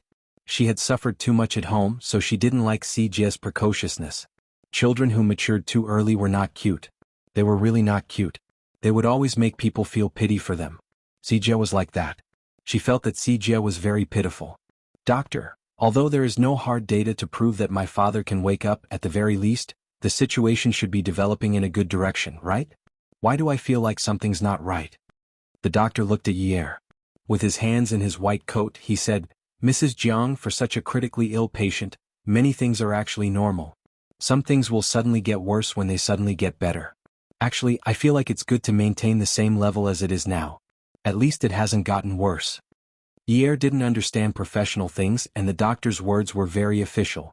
She couldn't find any flaws in his words. Even though Yi'er's heart was full of doubts, she could only secretly worry.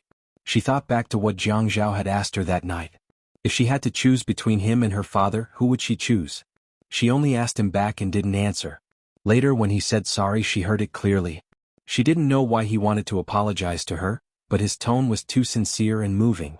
It was so low and slightly hoarse that she couldn't help being moved. Those words, which clearly didn't have any hints, actually made her cry. She didn't know if her brain had a cramp, but she actually thought of that incident. When she came out of the hospital, she was accompanied by a burly bodyguard hired by Zhua Hao. Yi'er shook her head helplessly. The bodyguard didn't leave her side at all. Before she reached the garage, someone suddenly called out to her. This voice was very familiar. She turned around and smiled. Unwu. Unwu hadn't seen Yi'er in a long time. He didn't expect to see Yi'er here. He carefully looked her up and down with a hint of worry. Yi'er, are you sick? Yi'er shook her head. No, I'm here to see my father. What about you? Hearing Yi'er's reply, Unwu seemed to heave a sigh of relief. He actually revealed a shy expression. I accompanied Grandpa to have his health checked. I haven't seen you in a long time. You're becoming more and more mature. After saying this, his face couldn't help but blush slightly. Feeling his face heat up, Unwu lowered his head. Mature? Are you saying that I'm old? Ah.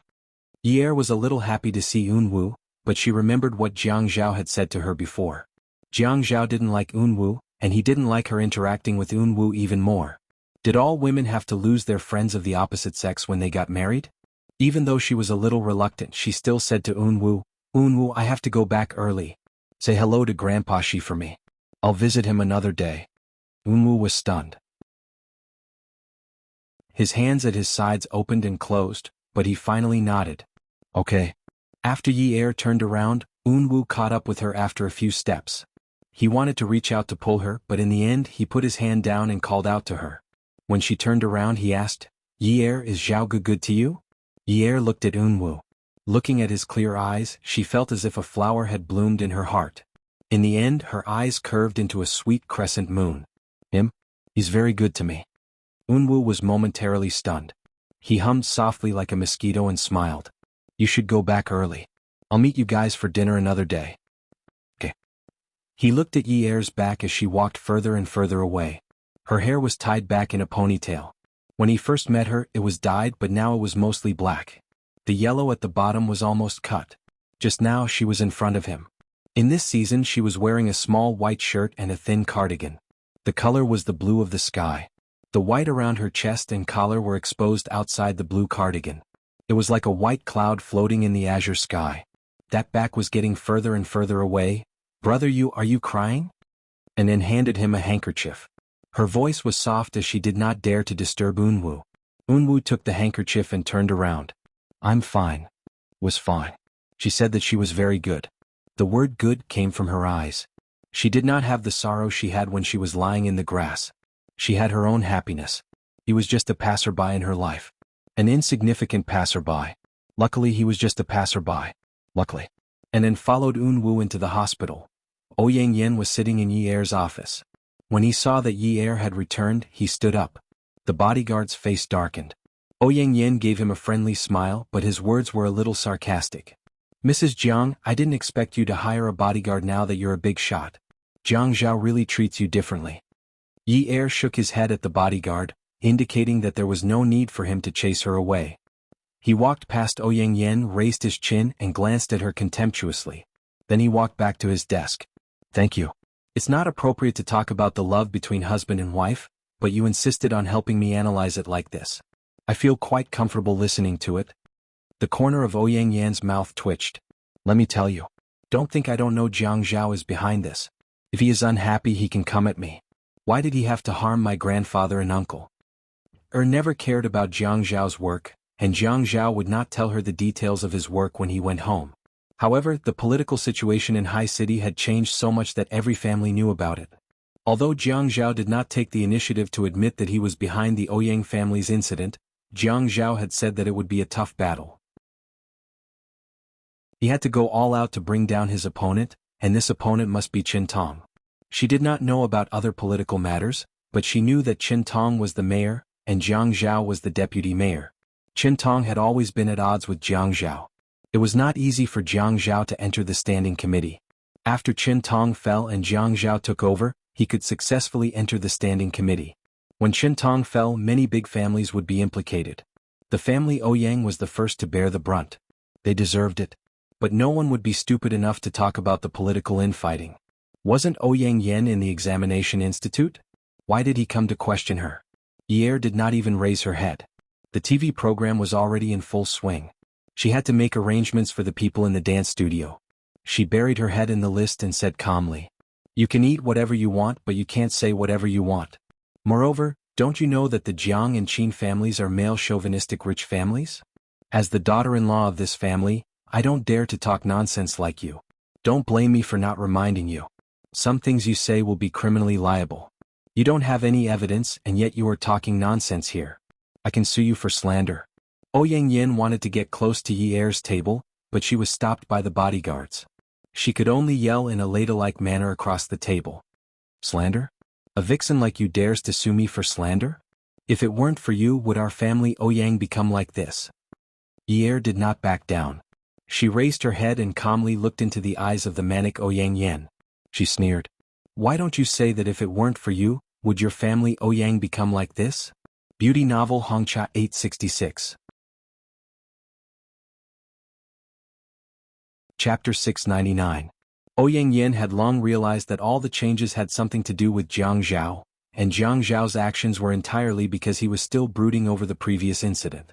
But even if she had a vague guess, she was unwilling to be confirmed. At this moment, Ye's words were undoubtedly cutting her fair skin with a knife. She had been pampered since she was young, and she couldn't accept that it was her own selfish desires that caused her family to fall. "Yin, let me tell you, a woman like you will suffer retribution." She couldn't win against the bodyguard's strength, so she could only vent her dissatisfaction with her words. Ye's eyes darkened slightly as she looked down. She said lightly, "Thank you, Miss Ouyang, for your concern. See, you and Jiang Zhao won't have a good ending. You're a burden. What benefits have you and Jiang Zhao brought to him? Don't talk about benefits. You're just a poor person who can't do anything right." Ouyang Yin was trying her best to be sarcastic. Ye was still burying her head in the circle, but the hand holding the pen had turned white. "You dragged your family of good-for-nothings to marry Jiang Zhao. Your father has a lot of dirty things behind his back. He's like a pile of shit and you still have the nerve to ask Jiang Zhao to get him out of prison." Once Jiang Zhao made a move, the entire Jiang family shook. "You really have the nerve. Is your face thicker than the city walls? You have the nerve? What right do you have? What have you done for Jiang Zhao? Did Jiang Zhao owe you in his previous life? Isn't that mother of yours embarrassing? Isn't it embarrassing that the mother of the mayor's wife ended up like that? Who in Haiqing didn't relish in talking about her? On the other hand, who didn't point at Jiang Zhao's spine and make irresponsible remarks behind his back? Isn't that younger brother of yours supported by Jiang Zhao? Jiang Zhao was also the one who opened the dance studio for you, right? You even went on TV shows? Jiang Zhao was a sucker. He must be an idiot to marry a useless woman like you." Ouyang Yin had finally turned himself into the kind of woman he used to hate the most. A shrew.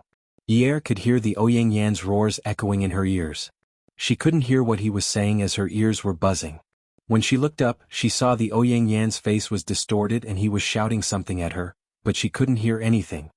"Throw her out." When Ye lowered her head, her voice was not loud. Even she felt that her voice was very soft. She was afraid that the people in the room could not hear her, so she shouted, "Throw her out." Ye was walking on the street in a daze. The bodyguards were keeping a distance from her. She said she wanted to walk by herself for a while. His neck tilted backward until it could not be tilted any further. His head seemed to be very heavy, and the Yunyi in the sky was all blurry and misty. She wanted to save her father. There was nothing wrong with that, right? This was her motive for getting close to Jiang Zhao. However, she did not expect that her motive would become so impure in the end. She really hoped that there would be some wind at this moment to blow away some of the clouds in the sky. Then there would be some dark clouds and heavy rain. She would just stand here and let the storm wash her clean, washing her until she was 17 years old. At that time the Yun family had not declined. Her father was a modest and elegant businessman. Her mother was the wife of a wealthy family. Her younger brother was smart, cute, innocent and smart. At that time she was the miss of the Yun family. She lived a life of luxury and did not have to do anything. She went to and from elite schools and was picked up by expensive cars. She went to banquets with her classmates in groups of 3 or 5. Everyone called her Miss of Yun University. At that time, although the Yun family and the Jiang family were still far apart, at least they were well matched in terms of social status. At least she was not a burden. The phone in her handbag was ringing and ringing. It went from a blurry ringtone to a clear ringtone. She did not know how many times it had rung, however, when she picked up the phone, the man on the other end sounded anxious. Yunyi, what's wrong? Zhao. When she picked up the phone, she did not even look at the caller ID. When she heard the man's voice, she could not help but smile. Do you miss me? Let go of her hand. The man did not seem to like her acting coquettishly. He was still angry. You're still in the mood to joke around? Why didn't you pick up the phone for so long? Did something happen? A warm feeling rose in her heart. I'm on the street outside. I didn't hear you. Don't be angry. Which street are you on? I'll pick you up. She looked at the position of the sun in the sky and held the phone in front of her. The time was displayed at the top of the screen. She put the phone to her ear again. What's the matter? It's not time to get off work yet. Grandpa is having dinner with the Han family tonight. In order to make it seem official, everyone in the family has to attend. The Han family? The Han family that has a marriage agreement with Xin Xian? Yes. Grandpa is the peacemaker. The Xin family is hosting this dinner. They want to annul Xin Xian's marriage. Yi sighed softly. Annulling an engagement. Actually, there's no marriage certificate. That kind of verbal marriage has no legal effect. They don't have to do this, right? They can just say hello. When the family Min annulled the engagement, they only mentioned it briefly. It's not the same. After Jiang Zhao picked up Yi, he sat in the car and continued what they had discussed on the phone. This is not an ordinary family annulling an engagement. It has no legal effect, but it will hurt the harmony between the families. The Xin family is most afraid of hurting the harmony between the families. The Xin family has already suffered a lot because of Xin Xian's dowry. How can they offend the other families? Yi's hand was still nestled in Jiang Zhao's dry and warm hand. She tilted her head and gazed at him. Her smile was full of admiration. Grandpa is really amazing. He can even meddle in this kind of matter. Jiang Zhao was driving with one hand. He squeezed the little woman's hand and stroked her fingers with his thumb. His gaze fell on the traffic in front of him. It was rare for him to be so calm. He smiled. He has no choice. The position is there. As the chairman of the Chamber of Commerce, he has his prestige. A person's position and responsibility are proportional. If he couldn't find a way to resolve the conflict between the families, how could he have been in this position for so many years? Moreover, this matter is beneficial to the Qin family. Yi didn't understand. Beneficial? The Xin family's 100 billion dowry can be given to the Pei family. It has nothing to do with the Qin family at all. Why do they have to run around and cause trouble? Jiang Zhao looked at Yi's interested expression. His eyes were full of love as he carefully analyzed the situation for her. He was afraid that he would miss out on some details that would be difficult for her to understand. After listening to Jiang Zhao's explanation, Yi finally understood why Qin Rongfang was so dedicated. If Xin Xian could successfully marry into the Pei family and avoid the danger of going to jail, then the Xin family would naturally be grateful. And this matter was orchestrated by Qin Rongfang from the beginning to the end. From then on, the Qin family would have another powerful brother like the Xin family in Haicheng. In the past, although they lowered their heads and met face to face, they definitely couldn't be considered family friends. Now it was different. And now, the marriage between Feiyu and the Pei family was a foregone conclusion. The Qin family and the Xin family were even more related.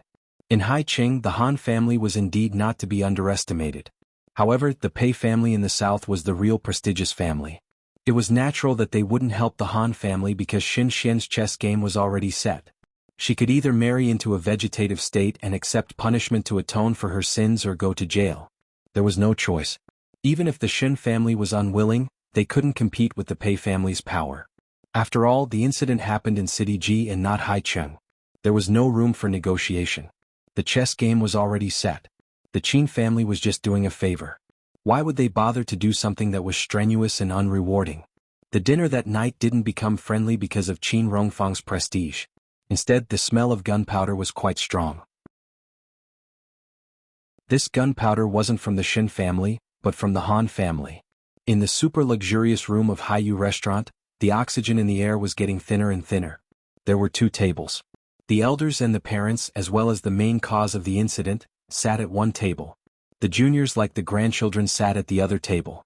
It seemed dispensable, but it symbolized the importance of the Han family. Old Master Xin and Xin Xiong had actually hinted many times about breaking off the engagement. However, Han Qiang didn't agree no matter what, so Old Master Han didn't agree. Once this matter came out, what Han Qiang couldn't accept the most was that Xin Xian was forced to marry a vegetative state after breaking off the engagement with him. No matter what, he wouldn't break off the engagement. Even if the sky fell, he wouldn't do it. Qin Rongfang didn't expect Han Qiang to be so stubborn. A few elders tried to persuade him, but it only made Han Qiang angrier. His beautiful peach blossom eyes were very intense at this time. His angry look could be seen at a glance. He slammed the table and stood up. His voice was very loud. Why? Xin Xian. She's my fiancée. Everyone in Haicheng knows that the woman I, Han Qiang, will marry in the future is Xin Xian. Why should I give her to someone else? Don't even think about it. Don't think that you can ruin things just because you're respected. Qin Rongfang was really helpless. He glanced at Xin Xiong. The other party also looked troubled, so he could only brace himself and face the difficulties. Usually, it was okay to deal with some old guys, but when faced with hot-blooded young men who looked like they were guarding their territory, it was still an unusual headache. He raised his hand and pressed down. Qiang listened to Grandpa Qin. Han Qiang's mood at this moment was both suppressed and painful. Facing the elders who he usually lowered his head to greet, he couldn't talk about respecting the elders at this time. He only said arrogantly, "Talk about what? There's no talk. There's no discussion about giving in to my wife. I'm going to Ji City now. I must bring Xin Xian back." Jiang Zhao calmly picked up the food with his chopsticks and put it into Yi Er's bowl. As if he didn't hear the argument at the table behind him, he put his left hand on Yi Er's leg and rubbed it. He said gently, "If you don't eat something now, you'll definitely be hungry later." Add Songshu 566. Chapter 700. Yi Er didn't know whether he should eat or not. If he ate at this juncture, wouldn't it show that he wasn't following the rules? If he didn't eat, he would be letting Jiang Zhao down. As if seeing through Yi Er's thoughts, Jiang Zhao nudged Qin Fian, who was sitting beside him. "Fian, eat." Qin Fian was taken aback. "Bro, that's not very good, right? They can make a fuss. We'll eat our food." Jiang Zhao started to eat first. Qin Fian could only follow behind, risking his life to accompany the gentleman. Usually, there were many rules in the family clans here, especially those close to each other. It seemed that every family's rules were more or less the same. At this time, the elders of the Qin family, Xin family and Han family were all present. That table hadn't started eating yet, but the younger generation's table had already started eating? Shen Kai, who had been thinking about something troubling him, also raised his chopsticks. Eat. And so, the younger generation all started eating. "Let's eat then." Feiyu was sullen the whole time, only eating in small bites. Qin Fian couldn't help it. He asked Feiyu if she had something on her mind. Feiyu only shook her head, then said that she was revising her lessons, not communicating with him. A girl's thoughts were hard to guess. The younger generation at the table all picked up their chopsticks, but the background of the table behind them suddenly changed, as if the surging heavy metal music had suddenly turned into a mournful eru. Shen Xiong was the least spirited one. He was holding a handkerchief tightly in his hand, trembling unsteadily. In his somewhat dark eyes there were some tears. He wanted to speak a few times, but because he was afraid that he would be too sad, he couldn't open his mouth. Qin Rongfang couldn't bear to see him like that. He turned to Han Qiang and said, "Qiang, do you think old Shen is willing to give his granddaughter was going to marry a vegetative person? The Shen clan only has one daughter. She's the only one in the entire house. She's the only one. When Shin Xiong heard Qin Rongfang's words, he quickly lowered his eyes and looked at his own legs. He rubbed his handkerchief against his nose and tears fell. When he thought about how his granddaughter would have to serve a vegetable for the rest of her life, his heart felt like someone was cutting it with a knife. It hurt terribly. When Han Qiang saw Shin Xiong's sadness, his body trembled and he slowly sat down. Qin Rongfang sighed, but he only has one girl in his house, so he can't possibly send her to jail, right? Although little Shin had married a vegetable, but you'll have to spend time in a place like prison, right? Han Qiang gritted his teeth and said, Grandpa Qin, our Han family can also pay. I want to get Shin Xian back. Qin Rongfang could see that Han Qiang cared about Shin Xian very much. He didn't come here to pester Han Qiang endlessly because he was ashamed of breaking off the engagement. His words became more sincere and meaningful. Qiang, if money could solve the problem, would your grandpa Shin take this step? That's his biological granddaughter. Because of this matter, he didn't get out of bed for many days. He couldn't bear to scold or hit that girl. Sai, the Pei family isn't an ordinary family. They have money and power, so they don't care about those things. What they want is to vent their anger. If they don't vent their anger, little Shin won't be safe. You have to know that Pei Jincheng was hit by that girl. It's a fact that the back of his head was injured, and it's also a fact that he's in a vegetative state. She deliberately hurt him and caused serious consequences. This punishment isn't light. You like her. At this juncture, only her safety is the most important thing. Nothing else is important. Han Qiang left before the dinner officially started. Before he left, he agreed to break off the engagement. In Ji City, the Pei family was quickly preparing for the wedding. Pei Li spent a lot of money to hire a wax figure master to make 6 wax figures of Pei Jincheng. They were to be used in 4 different poses for the wedding photos, one for the church wedding and one for the Chinese traditional costume at the wedding banquet. Shin Xian had just wiped Pei Jincheng's body with water and helped him put on his clothes again. She was sweating profusely. Before she had time to rest, she was called to try on the wedding dress again. During this process, she didn't say that she was tired. She also knew that there were some things that could be done by a nurse or a servant, but Pei Li wanted her to do it personally. She knew that the Pei family was venting their anger. She had to make up for her mistake. Her moment of anger ruined the happiness of 2 families. She knew it all. Since she was young, there was no one thing that made her understand this word so deeply. It was too late to regret. Me in the end. Although it was too late to regret it, she could only have no complaints. She didn't go to a high-end custom-made wedding dress shop to try on the wedding dress. Instead, the wedding dress shop brought all the wedding dresses to the Pei residence and sent them to Pei Jincheng's garden. Wudong Yuan for Shin Xian to try on. There were wax figures photos placed in front of Shin Xian. According to the man's clothing style and color in the photo, she chose the most matching wedding dress. There were 6 photos in her hand. Shin Xian couldn't help but be a little absent-minded. This man was really good-looking. If outsiders knew that such an outstanding man was beaten into a vegetative state by her, would those women who adored him when she went out in the future? Would he die without a complete corpse? Fei Yu was in a bad mood. Qin Fian hugged Fei Yu and coaxed her. Little Yu, smile for your brother? I won't be reserved if I smile too much. Fei Yu still didn't seem to be energetic. He smiled and continued to tease her. What do you want to play? Tell me. I'll take you. I want to go home and sleep. I have an exam tomorrow. Qin Fian felt that he was being ignored. Fine. Let's go home. He stood up and said to Jiang Zhao. My little ancestor wants to go home. My little ancestor wants to go home. Jiang Zhao pulled Yi Er and stood up. Let's go. Let's go together. They should also leave. The few elders stayed behind to continue the discussion. When they just left Haiyu restaurant, Jiang Zhao's phone rang. He frowned. It was a call from the doctor at the hospital. He answered. Dr. Zhao, why are you calling so late? Before he could finish, the person on the other end of the phone said. Mayor Jiang, you need to come to the hospital immediately. The patient's condition suddenly worsened. Her heart rate suddenly became weak. I'm afraid she might not be able to get through this. Jiang Zhao's face darkened. Yi Er, who was beside him, had stood on his tiptoes to eavesdrop on Jiang Zhao when he heard the words Dr. Zhao. At this time his legs went soft. The car sped through the hazy and chaotic night. Yi Er didn't say anything. She appeared to be very calm, unusually calm. Jiang Zhao took a deep breath for a long time before he dared to exhale. His mind was filled with uneasiness and his brain was in a mess. When they reached the hospital, Jiang Zhao ran faster than Yi Er. He was worried about something. Yi Er was still sitting quietly on the bench along the corridor. She looked at Jiang Zhao, who was pacing back and forth in front of her. She smiled.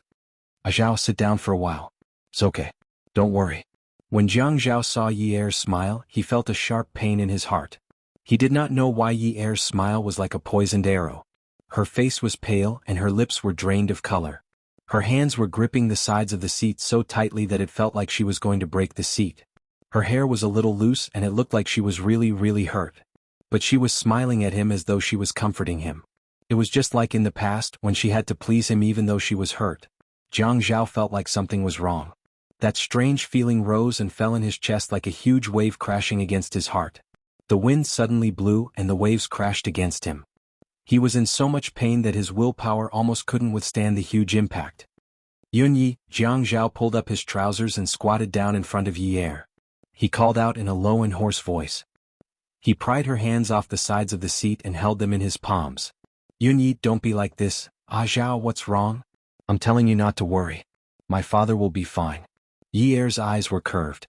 Under the light of the corridor lamp, the light in her eyes was even brighter. Her eyes were watery, and the corners of her mouth were curved into a gentle and lovely curve. She pulled her hands out of Jiang Zhao's large hands and stroked his eyebrows, nose and lips. Every stroke was synonymous with handsome. She loved it so much. Really, she loved it so much. Sometimes she felt like she was going crazy. She loved him so much. After being scolded by the Ouyang Yen, any self-respecting woman would be ashamed. But she couldn't help it. She loved him so much. Yes, it'll be fine. The man grabbed the woman's trembling hands, wrapped them and pressed them against his face. He didn't even dare to believe it himself, but he firmly captured the woman's gaze and told her that it would be fine. Yi Er nodded slowly. She looked at the man squatting in front of her. His body swayed back and forth as though he was swaying very easily. But the voice that came from the bottom of her heart was bitter. Zhao, do you like children? I do. What about you? I'm still a child myself, but I quite like children. My little brother, he's so cute, isn't he? He was even cuter when he was young. When my mother gave birth to him, I was already 10 years old. He was just a little bit old. I still remember it. Really, he was just a little bit old. The first person my little brother would call wasn't Daddy or Mommy. The first person he would call was Big Sister. Yi Er's face broke into a smile. Her gaze was reminiscing about the past as she drifted away. Jiang Zhao squeezed Yi Er's hands, forcefully suppressing the surging uneasiness in his heart. Zijie is very cute. Our future children will be very cute too. Grandma said that you gave birth to a girl. I like it very much. Yi Er nodded. Once, twice, faster and faster. It was as though the tears in her eyes couldn't stop. Welfare Hongcha 866. Chapter 701. Yunyi, I'm sorry. He put his hand to his lips. He didn't know how inappropriate his words were. He lowered his head and muttered repeatedly. Hearing this apology again, Yi Er's heart trembled violently. She shook her head. She wanted to distract herself, but the face in front of her was her husband and then her father. That sentence hovered in her ears. Who are you going to choose?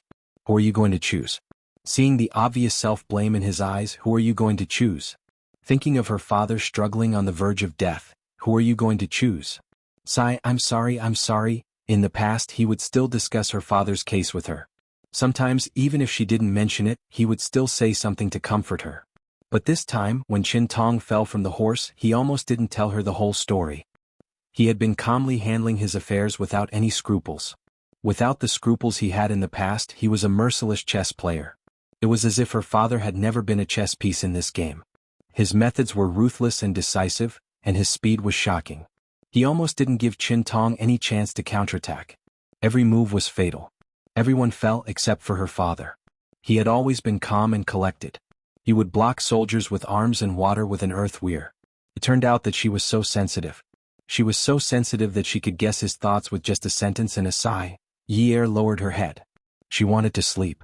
Once she fell asleep, her father would wake up, and everything would return to the beginning. But the door of the emergency room opened. Seeing the doctor's expression and the helplessness when his shoulders drooped, he walked over. Jiang Zhao stood up. Yi Er didn't hear what the doctor said. She only saw the doctor's lips open and close. He frowned and seemed to be powerless to comfort her. Yi'er stood up, turned around and walked to the other end of the corridor. At this moment, her footsteps quickened.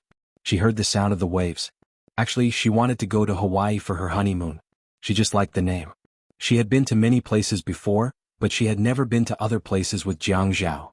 Other than G-City, he was very busy.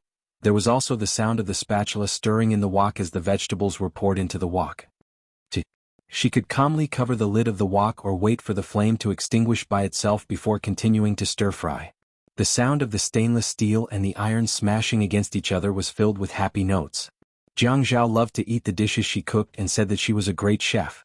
That kind of life was very beautiful. The sound of panting was the product of a man's passion before, during, and after passion. She was fascinated by it and could even hear his unbearable groans, followed by kisses. Those kisses were soft and fragmented with soft sounds, followed by his faint murmurs, yunyi yunyi. Her arm was grabbed, then pulled, and she crashed into that embrace. It was both familiar and unfamiliar. She gripped the man's collar tightly, gritted her teeth, and squeezed out a voice from her lungs. "I'll go back and cook. I'll give it to you when I get back. Cook for you. Yunyi." The man hugged the woman in his arms like that. It was as if he was hugging a murderous weapon with large spikes all over its body. He hugged her tightly in his arms and used his chin to knock against her chin. Yunyi. The elevator door opened with a ding sound. The weapon began to tremble as if it had been injected with some kind of divine power. It struggled fiercely. "I want to go back, I want to go back." "Yunyi, listen to me. Wait a moment, I'll get someone to pick you up. I'll deal with it here." "Deal with what?" Yi'er raised her head, but she couldn't see the man above her head clearly. She only knew that there were water droplets dripping on her face, drop by drop, continuously dripping onto her face. Her chin kept trembling, and her teeth kept clattering against each other, making a low tap tap tap sound. She looked at him in confusion, and her brows were furrowed in disbelief. "Deal with what? What do you want to deal with here?" "I want to go home." "What are you still doing here? You've watched for so long today. It's enough. Come again tomorrow. Come again tomorrow." Looking at Yi'er's self-deceiving and painful appearance, Jiang Zhao felt that his heart had turned into a piece of cloth. Yi'er's eyes were filled with inquiry, doubt, and hatred, but they were all covered up by deep pain. That gaze was like a hand stuck in the gap of the fabric of his heart. She exerted a little force and he could hear a chi-la sound from his heart. She exerted another force and there was another sound from his heart. Then it was a long chi sound. The sound of something breaking. When she pulled it all the way to the end, the edge of the pain was the edge of the broken hair. It couldn't go back to how it was before. "Yunyi, the rescue is ineffective, ineffective." He pressed the woman's head against his collarbone. He didn't dare to look into her eyes again. He didn't dare to at all. He was so cowardly that he hated himself. "You lied to me." He pushed her hard and rushed into the elevator. It was unknown how cold-resistant a person was to be able to survive year after year in a world of ice and snow. Then they would grow up, mature and age. Generation after generation they would survive like this. Life was a force that couldn't be underestimated. However, Yi'er felt that her life force wasn't that tenacious. She was a little numb from the cold. Snowflakes were floating in the sky, and ice shards were falling. At this time, the wind was like a knife with ice shards. It scraped her face, tore her clothes, and hurt her entire body. After being in pain for a long time, she felt that it was so painful. Why did she still want to live? Because of this thought, her heart ached. Because so many people didn't feel pain, didn't suffer, and were happy. Every family had daily necessities. In the morning they had soy milk and steamed buns. In the afternoon they had fast food boxes for lunch. In the evening their parents would disturb them. They talked about their studies, classmates, work, colleagues, and whose dogs in the community had gone missing. The owner was so worried that they cried, and so on and so forth. Every day their families were dull and boring, but they were happy and blissful. That was something that she couldn't get even if she begged for it. Now she didn't even have a part of it. She had been trying so hard to preserve it, but now she didn't even have a part of it. "Fian, come to the hospital." "Yes, the hospital where my father-in-law is." Jiang Zhao held Yi'er with one hand and hung up the call with the other. Yi'er refused to go back to the hospital no matter what. She walked out with all her might. Jiang Zhao had no choice but to call Qin Fian and ask him to come over and deal with Yun Hongwei's matter. When a person suffered a huge blow, they would try to escape from reality. They would use another action to cover up the unacceptable truth. Just like Yi'er now. She felt that if she wasn't in the hospital, the fact that Yun Hongwei's rescue was ineffective would not be valid. As long as she pretended not to hear, it wouldn't become the truth. Time would turn back. She would think that if she had done something at this time, things wouldn't have turned out this way. When Qin Fian rushed to the hospital, Yi Er had fallen asleep in Jiang Zhao's arms. Jiang Zhao sat on the large sofa in the waiting room. Yi Er was lying on his lap, her head resting on his shoulder. Her long legs were placed on the sofa. This position wasn't comfortable to sleep in, but it looked like she was still asleep. Actually, Jiang Zhao knew that she wasn't asleep. She just didn't want to open her eyes. She didn't want to talk to anyone. She didn't want to hear anyone talk. She didn't want to hear anyone talk about the fact that Yun Hongwei had already passed away. Qin Fian wasn't stupid. When Jiang Zhao was focused on killing Qin Tong, he knew that Yun Hongwei wouldn't wake up so easily. Otherwise, if Jiang Zhao cared so much about Yi Er, how could he ignore Yun Hongwei's situation? After all, it wasn't easy for him to get medical parole. There were already people criticizing him. Qin Tong's family involved Yun Hongwei. The Qin and Jiang families had analyzed this before. That was why they had been slowing down their actions or not taking any action at all, waiting for the matter to die down. Since everyone understood this logic, how could Jiang Zhao not understand it? But he had attacked his opponent ruthlessly at this juncture. This meant that he didn't have any worries. If a married couple had a harmonious relationship and didn't have any worries, then there was only one possibility. Yun Hongwei wouldn't wake up so soon. But the difference between not waking up so soon and never waking up was too big. Qin Fian didn't even say a word. He only glanced at Jiang Zhao in the waiting room, his eyes red as he hugged Yi Er. He adjusted his glasses and left. He quickly found a doctor and went through the relevant procedures. Jiang Zhao hugged Yi Er in his arms. It was different from the last time with the Ouyang Yen. At that time she was forced to be in his arms. This time, although she struggled at first, she fell into his arms willingly and slept.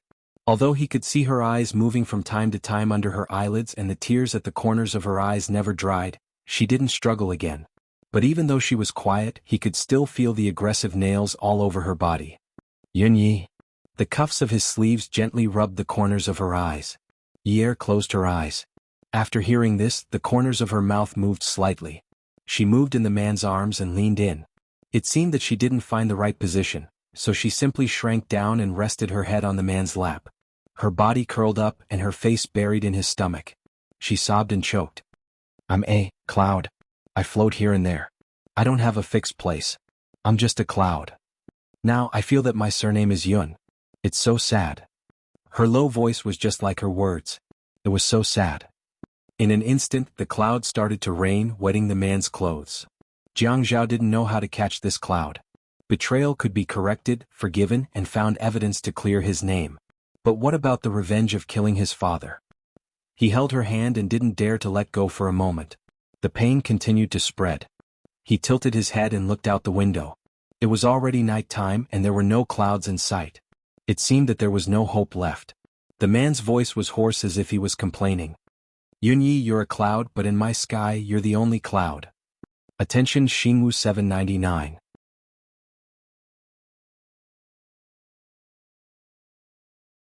Chapter 702. His sigh was the sound of air being squeezed out of his lungs. It sounded and then slowly stopped. Yi Er stayed quietly on Jiang Zhao's lap, no longer moving. She just listened to Jiang Zhao's breathing, felt his warmth and touch, so carefully, so caressing. She hated her own sensitivity, hated her own cowardice. She didn't go to Yun Hongwei's body to say goodbye. She told him to cremate it and didn't have a funeral. She just set up a tombstone at the public cemetery and then brought Si Jie to kneel in front of Yun Hongwei's grave. She didn't say anything. She just told Si Jie, Si Jie, this is your father, always will be. Everything was so simple that it was as if the tragedy had never happened. Yi Er started to get busy. She was so busy that she ate and slept in the dance studio. Whenever she had a little free time, she would run to the television station. With her sharp and capable appearance, no one could tell that this was a woman whose father had just passed away. Yi Er's only free time was to pick up Si Jie on Friday afternoon and then take him out for a big meal. When they were tired from playing, she would take Si Jie to a hotel and treat it as a vacation. This time, Jiang Zhao didn't rely on Yi Er like last time. 3 times a day, 3 times a day, 3 times a call. He just asked if she was busy, if she was tired, if she had eaten, when she was going to sleep, and then said good night to each other. Brother, why don't I go talk to sister-in-law and then tell her that we have to eat at home? Then she can't hide from you. Jiang Zhao stood in front of his desk, bent over, looking for something in the pile of documents on the table. He seemed to be teasing him. Fian, the weather is getting hot. Your swimming product is also in peak season. When are you going to treat me to a meal? Qin Fian looked at Jiang Zhao, who didn't answer his question, and shook his head. He sighed. Brother, what are you guys doing? Last time, when the Ouyang Yen incident happened, I didn't see you like this. Sit down and have a good talk with sister-in-law. Jiang Zhao continued to cover for him. He dug a hole in the table and still could not find what he was looking for. He rubbed his forehead and massaged it. It's not like you don't know that your sister-in-law doesn't have time now. She's extremely busy. She wants to do that show well, so just let her do it. She doesn't even want to go to school now. Brother, what the hell are you doing? Qin Fian picked up a book from the pile of teaching materials in front of him and slammed it on the table. He looked at Jiang Zhao angrily. Jiang Zhao raised his head. His eye sockets were slightly sunken, and his handsome face was slightly thin. Even if he was clean-shaven, his hair was neatly trimmed, and his clothes were meticulous. However, no matter how one looked at him, he looked a little tired. Qin Fian frowned. Look at you. You don't look like a human or a ghost. Last time, the Ouyang Yen incident didn't even make you look like this. Jiang Zhao heard this and sat down on his chair. He leaned against the chair and looked up at the ceiling. He was still holding an uncapped fountain pen in his hand. The tip of the fountain pen was stuck on the wooden armrest. The expensive fountain pen was bent and forked. His knuckles were white, and his voice sounded like he was in a trance. Fian, the acting mayor, has been appointed. He will take office next week. In July, I will be the mayor. Qin Fian sighed. I know. Everyone in the family knows. This is not your fault. Fian, the price is too high. Can't bear it. He did not expect such a big change. Qin Fian's back stiffened. He had never heard Jiang Zhao say, can't bear it before. He could not imagine what it was like when Jiang Zhao said, can't bear it. Brother, some things are out of your control.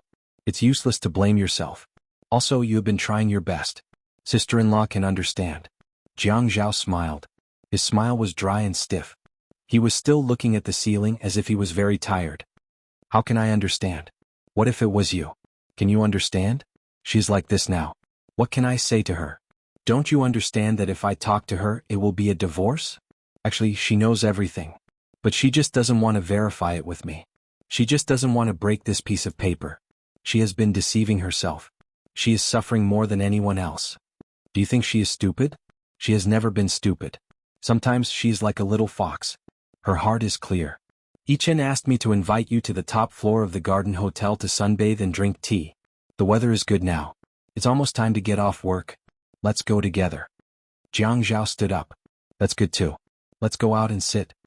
Wait for me to get Li Ran to tidy up here. Let's go together. Jiang Zhao came out of the building and bumped into Zhou Li, who was dressed elegantly and beautifully. Jiang Zhao? Yes. Jiang Zhao could not be friendly to Zhou Li. He just responded faintly and then took a step back to distance himself from her. Qin Fian stood to the side and did not greet Zhou Li. Jiang Zhao, where are you going? I have something to talk to you about. Yes, I have something to do. Why are you looking for me? He knew that it was impossible for Yi Er to stay with Zhou Li. Moreover, the bodyguard kept reporting Yi Er's whereabouts. Yi Er did not like Zhou Li either. Zhou Li looked at Qin Fian awkwardly. Qin Fian pouted. He pouted. He shrugged and tactfully retreated. He went to the parking space and got into the car. Zhou Li watched Qin Fian leave and then looked at Jiang Zhao. Even though she was wearing high heels, there was still a big difference in height between her and Yi Er. Therefore, when she looked at the tall Jiang Zhao, she felt a little tired. Especially Jiang Zhao's aura, it always made her feel incomparably oppressed. Jiang Zhao, I want to apply for a spa card recently, but Yi Er is unwilling to give me money. I haven't traveled in a long time. You know, I don't have a job. You want cash? Jiang Zhao asked directly. You want to give me a card? Zhou Li's eyes suddenly lit up. Give me your card number and I'll transfer it to you. Jiang Zhao only wanted to send Zhou Li away quickly. The more he looked at her, the more uncomfortable he felt. Zhou Li immediately took out a card from her bag and handed it to Jiang Zhao. She smiled politely. This number. Jiang Zhao did not take the card. Send the number and name to my phone. I'll transfer it to you tonight. Ah? Tonight? Then what if you forgot? Let's go. Jiang Zhao turned around impatiently and strode toward the parking space. After driving away, Jolie was so anxious that she stomped her feet. She quickly hailed a taxi and followed him. In the car, Jolie sent her card number to Jiang Zhao. She did not receive a single reply. What a guy. This son-in-law is trying to cheat me. Jolie's days were especially torturous. Now that her daughter was not around, her son-in-law was starting to give her a hard time. Jolie called Jiang Zhao, but he did not pick up. Jolie had no choice but to chase after Jiang Zhao's car all the way to Garden Hotel. When she got out of the car, Jiang Zhao was nowhere to be seen. Not even a ghost could be found. After a long time, she suddenly had an idea. She raised her chin proudly and walked to the reception like a rich lady. I am Jolie, Mayor Jiang Zhao's mother-in-law. He has arrived. Please bring me to him. I am afraid he will get anxious from waiting for me. Even if Jolie was not Jiang Zhao's mother-in-law, there were many people who did not know about Yunyi. But there were not many people who did not know about Jolie. She likes to attend fashion parties and everyone said she had a youthful face. She would often teach people beauty tips, and she would appear in magazines from time to time. But she could not contact Jiang Zhao's mother-in-law. Jolie looked at the reception staff and said, My daughter is Yunyi. She is Jiang Zhao's wife. After saying that, she opened her wallet. It was a photo of Yi Er and Jiang Zhao. See, just bring me there. Later there will be people from the Qin family coming over. If you can't find the place, you can also bring them over. Miss from the reception staff quickly led Jolie to the lift and brought her to the top floor of the 38th floor. There were flowers and plants in the glass house and it was a different feeling. Especially from such a high place, one could look down from above. When Jiang Zhao saw Jolie, his face changed. Miss from the reception staff felt cold and said, Mayor Jiang, I have brought her over. Who asked you to bring her over? Miss from the reception staff was trembling. The approachable Mayor Jiang looked like he was going to eat someone. His face looked like it was covered with a layer of molten iron. Okay. You can leave now. Qin Fian pointed to Miss from the reception staff. When there were only Zhuang, Jiang, Qin and Jolie left, Jolie questioned Jiang Zhao. Why didn't you answer my calls and reply to my messages? Jiang Zhao was furious and wanted to kick the stool. He did not expect this woman to comfort Yi Er at this time. All she had was money. He had promised to give her money, but she still refused to leave. I had said that I will transfer the money to you at night. You don't need to reply to my messages. You can leave now. I have something to attend to. Jiang Zhao, I am telling you. If you don't transfer the money to me now, I will make sure you regret it. What's there to regret? I had said that I will transfer the money to you at night. I have something to discuss with you now. I did not bring my laptop with me. Jiang Zhao swore that if it wasn't for the fact that this woman was his mother-in-law, he would have personally thrown her out. Zhuang Yichen sat at his original spot and did not move. He was watching this farce unfold. You are trying to fool me. Do you think I don't know? Jiang Zhao was too lazy to explain. On the bulletproof glass-like medium-sized round table, the aroma of tea filled the air. There were 4 chairs around the table. Zhuang Yichen and Qin Fian sat on 2 chairs. Jiang Zhao pulled out 1 chair and sat down. Jolie was irritated by Jiang Zhao's attitude. She turned around and walked away. She took out her phone and made a call. Jiang Zhao had just taken a sip of tea when he heard Jolie's loud voice coming from the elevator. Yi Er, Mommy is telling you that your father's death was caused by Jiang Zhao. He and Zhuang Yichen discussed stopping your father's treatment so that he would not wake up when he was sentenced. That way they could appease you on the surface. Mommy heard it from outside the private room in the tea room. Jiang Zhao and Zhuang Yichen had already jumped up from their chairs and rushed to the elevator when they heard the words, Jiang Zhao caused your father's death. Welfare Xingwu 799.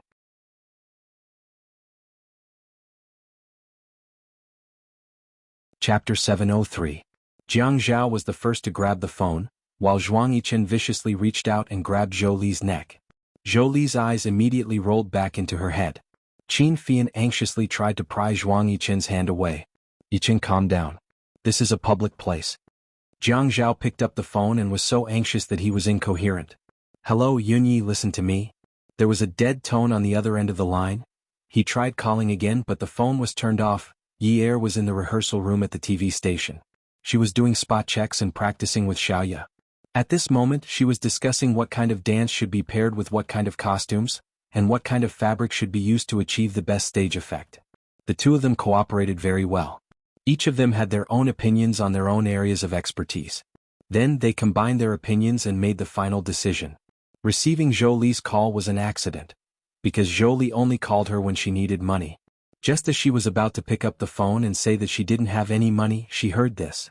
Then she hung up and turned off her phone. Xiaoyu was a little flustered. She watched as Yi Er walked out of the rehearsal room expressionlessly with her phone in her hand. You could say that she was expressionless, but her face was full of tears. Xiaoyu knew that the situation wasn't good, so she called Jiang Zhao.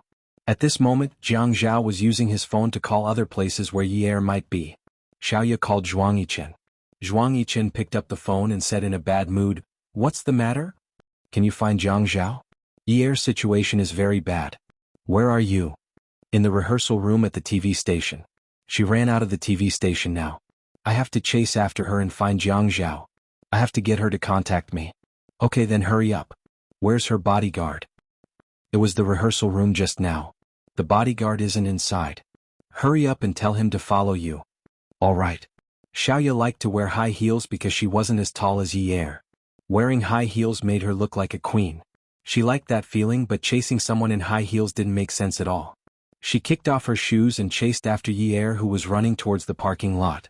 Yi Er knew what he was thinking about during this period of time. Even though he was very busy, he couldn't help but think about his father when he was free.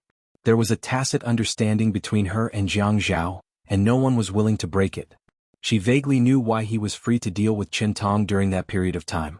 She associated it with the guilt that surfaced from time to time. Her father was clearly showing signs of waking up, but he suddenly acted abnormally and his condition fell into a deadlock again. She didn't ask and he didn't answer. He didn't even console her. All he felt was guilt. With Jiang Zhao's strong and domineering personality, he wouldn't just keep quiet and not defend himself. If she didn't understand him, he would directly take her home and lock her up. How would he be so indulgent like now? Just like last time with the Ouyang Yan incident. Even if she caught him in bed, he could say that he didn't remember anything. He didn't admit it because deep down he felt that he wasn't wrong. But this time he didn't.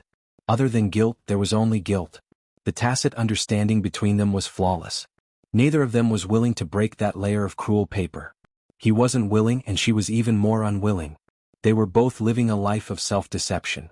They thought that as long as they didn't break it, they would still be husband and wife. The word husband and wife had a different meaning. At least to them it was different. It was faith and reliance. But now that this layer of paper was broken, it was clearly just a layer of paper. She always thought that there was nothing behind the paper. But when she broke it, she realized that what came out was blood and viscous. She never wanted to admit that her father's death had something to do with Jiang Zhao. Even if her father was a burden to Jiang Zhao, one was the man she loved the most, and the other was her father. Who was she supposed to choose? Timdi. God must be blind to let her do such a multiple-choice question. Yura bit her lips so hard that they bled. The clothes on her chest were wet from the water dripping from her chin, but she didn't make a single sound.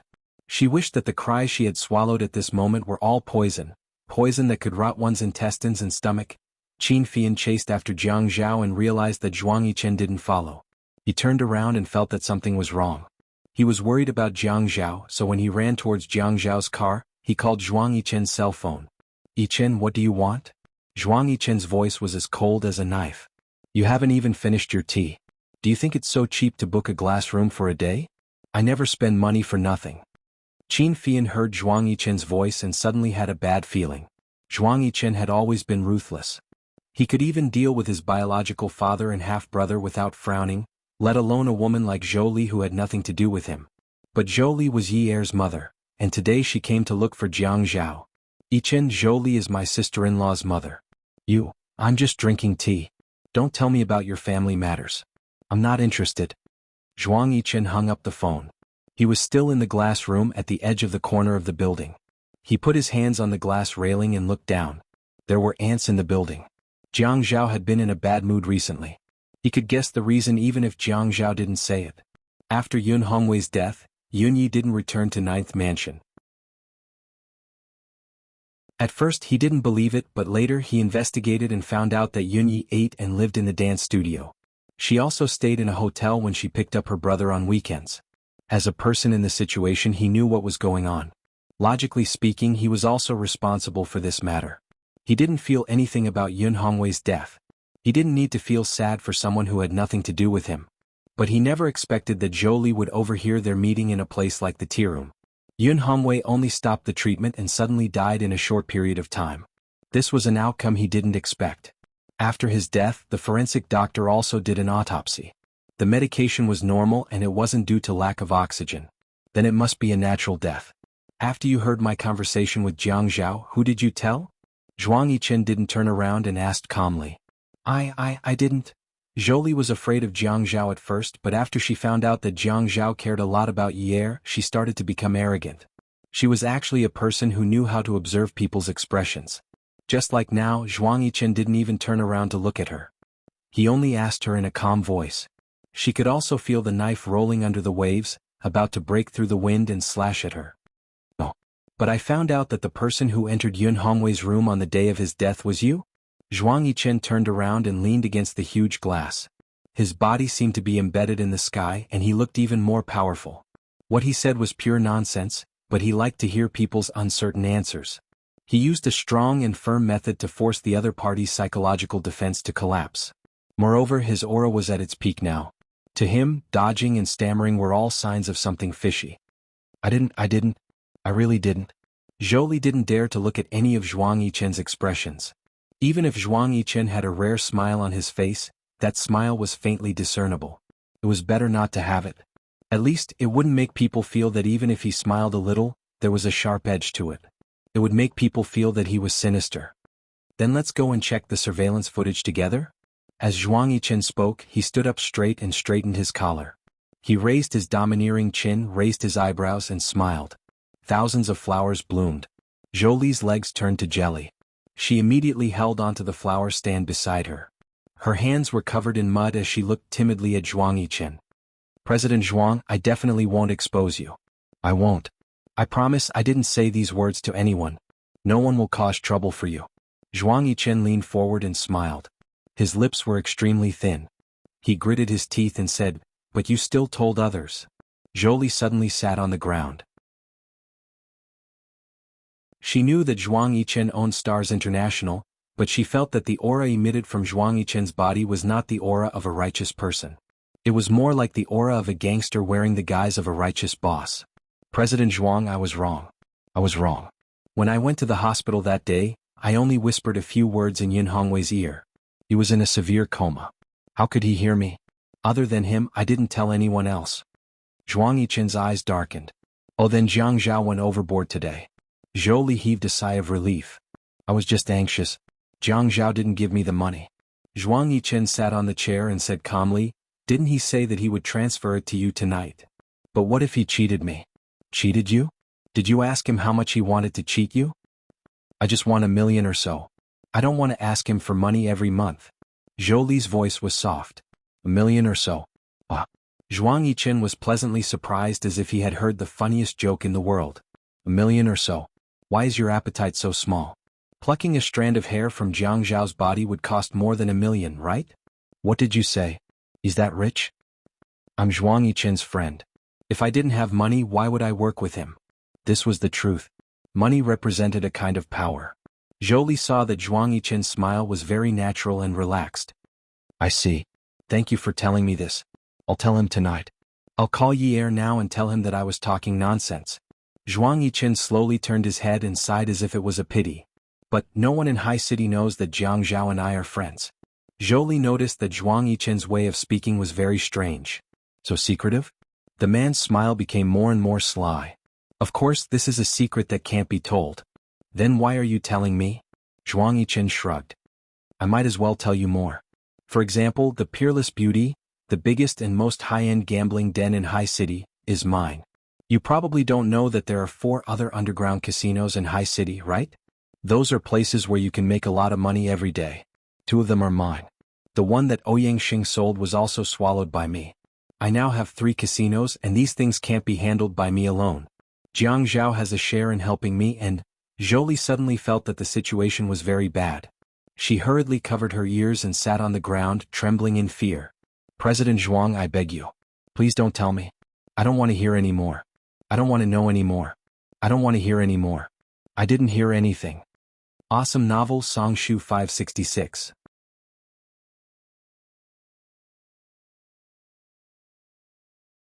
Chapter 704. But you already know so much. Zhuang Yichen leaned his elbow on the armrest of the chair. His body was slanted, and his fingers were spread open to support his forehead. He looked at the woman on the floor who was begging for mercy as if he was looking at a clown. I'm an inhumane person. I don't recognize my family, and I put my interests first regardless of whether I'm friends or not. Keeping you alive is really a scourge. Zhou Li's body suddenly turned cold. Was Zhuang Yichen trying to kill her? At this moment she regretted coming to look for Zhuang Yichen. She was sure that Zhuang Yichen wouldn't do anything to her. Who knew that she would bump into Zhuang Yichen's gun? She never knew that this person could be so ruthless when he spoke. No, Zhuang Yichen. If you keep me alive, I promise that I won't cause you any trouble. Zhuang Yichen smiled and stood up. All right. You're already so old. I believe that you still have some credibility. But let me warn you, if you report me you'll only die faster. How can you shake my power in such a short time? Also, if there's any movement on your side, I'll be the first to know. After he finished speaking, Zhuang Yichen walked away. Zhou Li only woke up from her dream when she heard the ding of the elevator in the distance. Zhuang Yichen left? At this moment she couldn't think of anything else. She got up and ran away. Zhuang Yichen returned to the car. His hands were on the steering wheel, and his lips were pursed into a cold smile. Just as Yi Er started the car, Xiaoye caught up with him. After she got into the car, she quickly pulled out the car key, held it in her hand and locked the door. Yi Er couldn't get out of the car. He anxiously climbed to the front passenger seat and tried to snatch the key from Xiaoye's hand. Xiaoye was considered petite compared to Yi Er. She was pinned down by Yi Er and couldn't fight back at all. Chiu Xiaoye, give me back my keys. Xiaoye laughed shamelessly. Yo Yunyi, how dare you call me by my name? Don't you know that I'm older than you? Call me big sister. Yi Er was already upset, but Xiaoye made him even angrier. He had nowhere to vent his anger, so he scolded, Damn you! My sister is at the TV station. I'll call her down later. Call me big sister. Sister fart. Give me back my keys. You want to die? Do you want to die? If you want to die, I'll buy some sleeping pills for you later. I'll find 50 people to go from house to buy them. I'll buy enough to kill you. Xiaoye didn't know how to persuade people like ordinary people. She was as vicious as she could be. Come. You sit in the front passenger seat. I'll take you to commit suicide. Damn it, I'll take you to the top of the tallest building in Haicheng today. If I don't let you die happily, I'm not your sister. Who wants to die? You're the one who wants to die. She was really defeated by this damned woman. When did she say that she wanted to die? The women who played together all had a strong personality. Xiaoye had been in the business for a long time. She had been promoted by Zhuang Yichen long ago, so her boss attitude was even stronger. Although she couldn't beat Yi Er in a fight or snatch things from Yi Er, it didn't mean that her voice wasn't louder than Yi Er's. If Yi Er could shout, she could shout too. If you don't want to die, why are you running so fast to reincarnate? If you don't want to reincarnate, do you want to go racing and get into a car accident? Do you think it's easy for me to chase you? My high heels cost more than 30,000 a pair. Do you think it's easy for me to earn money? Using a man's money is something that I worked hard to earn. You have to pay for my shoes. Yi Er was immediately rendered powerless by Xiaoye's unreasonable and pestering skills. She needed to help Xiaoye. She needed to vent, and her face was full of tears. What was this woman talking about? Stop talking nonsense. Scram. Scram to where? Where are you telling me to scram to? My feet are injured because of you. If I wear a pair of shoes that cost 30,000 a pair, how many pairs of shoes that cost 30,000 a pair will I have to wear in my lifetime? This is a pair of F***king expensive feet. Now that you've injured my feet, you have to pay for it. Xiaoye Jiang. Yi Er was sitting on Xiaoye's lap and suddenly started crying. When she cried, her shoulders shook violently. Xiaoye, Jia, bring me to bungee jumping. You can drive. Okay. Xiaoye originally wanted to fight to the death with Yi Er, but her heart suddenly softened. I'll drive. You can sit here. Before their car could leave the TV station, it was blocked by Jiang Zhao's car, followed by Zhuang Yichen's car. This time, Zhuang Yichen got out of the car faster than Jiang Zhao. He opened the car door, bent over, and said in a deep voice, Your father's death was caused by your mother. Your mother has something to do with your father's death. You can confront her. Yi Er was stunned on the spot. She tilted her head and looked at Zhuang Yichen. What did you say? Your mother personally admitted to me that she was there on the day of your father's death. Your father must have been overly agitated, but his body was cremated long ago. At the time, we didn't investigate in detail so we can't find anything now. But you can confront her immediately. Jiang Zhao was standing next to Zhuang Yichen so he heard everything clearly. He opened the door to the back seat and sat in it. Xiaoye, please drive. If it was really Zhou Li, then shouldn't the barrier between him and Yi Er disappear? Yi Er took a deep breath. The tears on her face seemed to have dried up instantly. Even her voice was no longer trembling. Xiaoye Jia, please drive.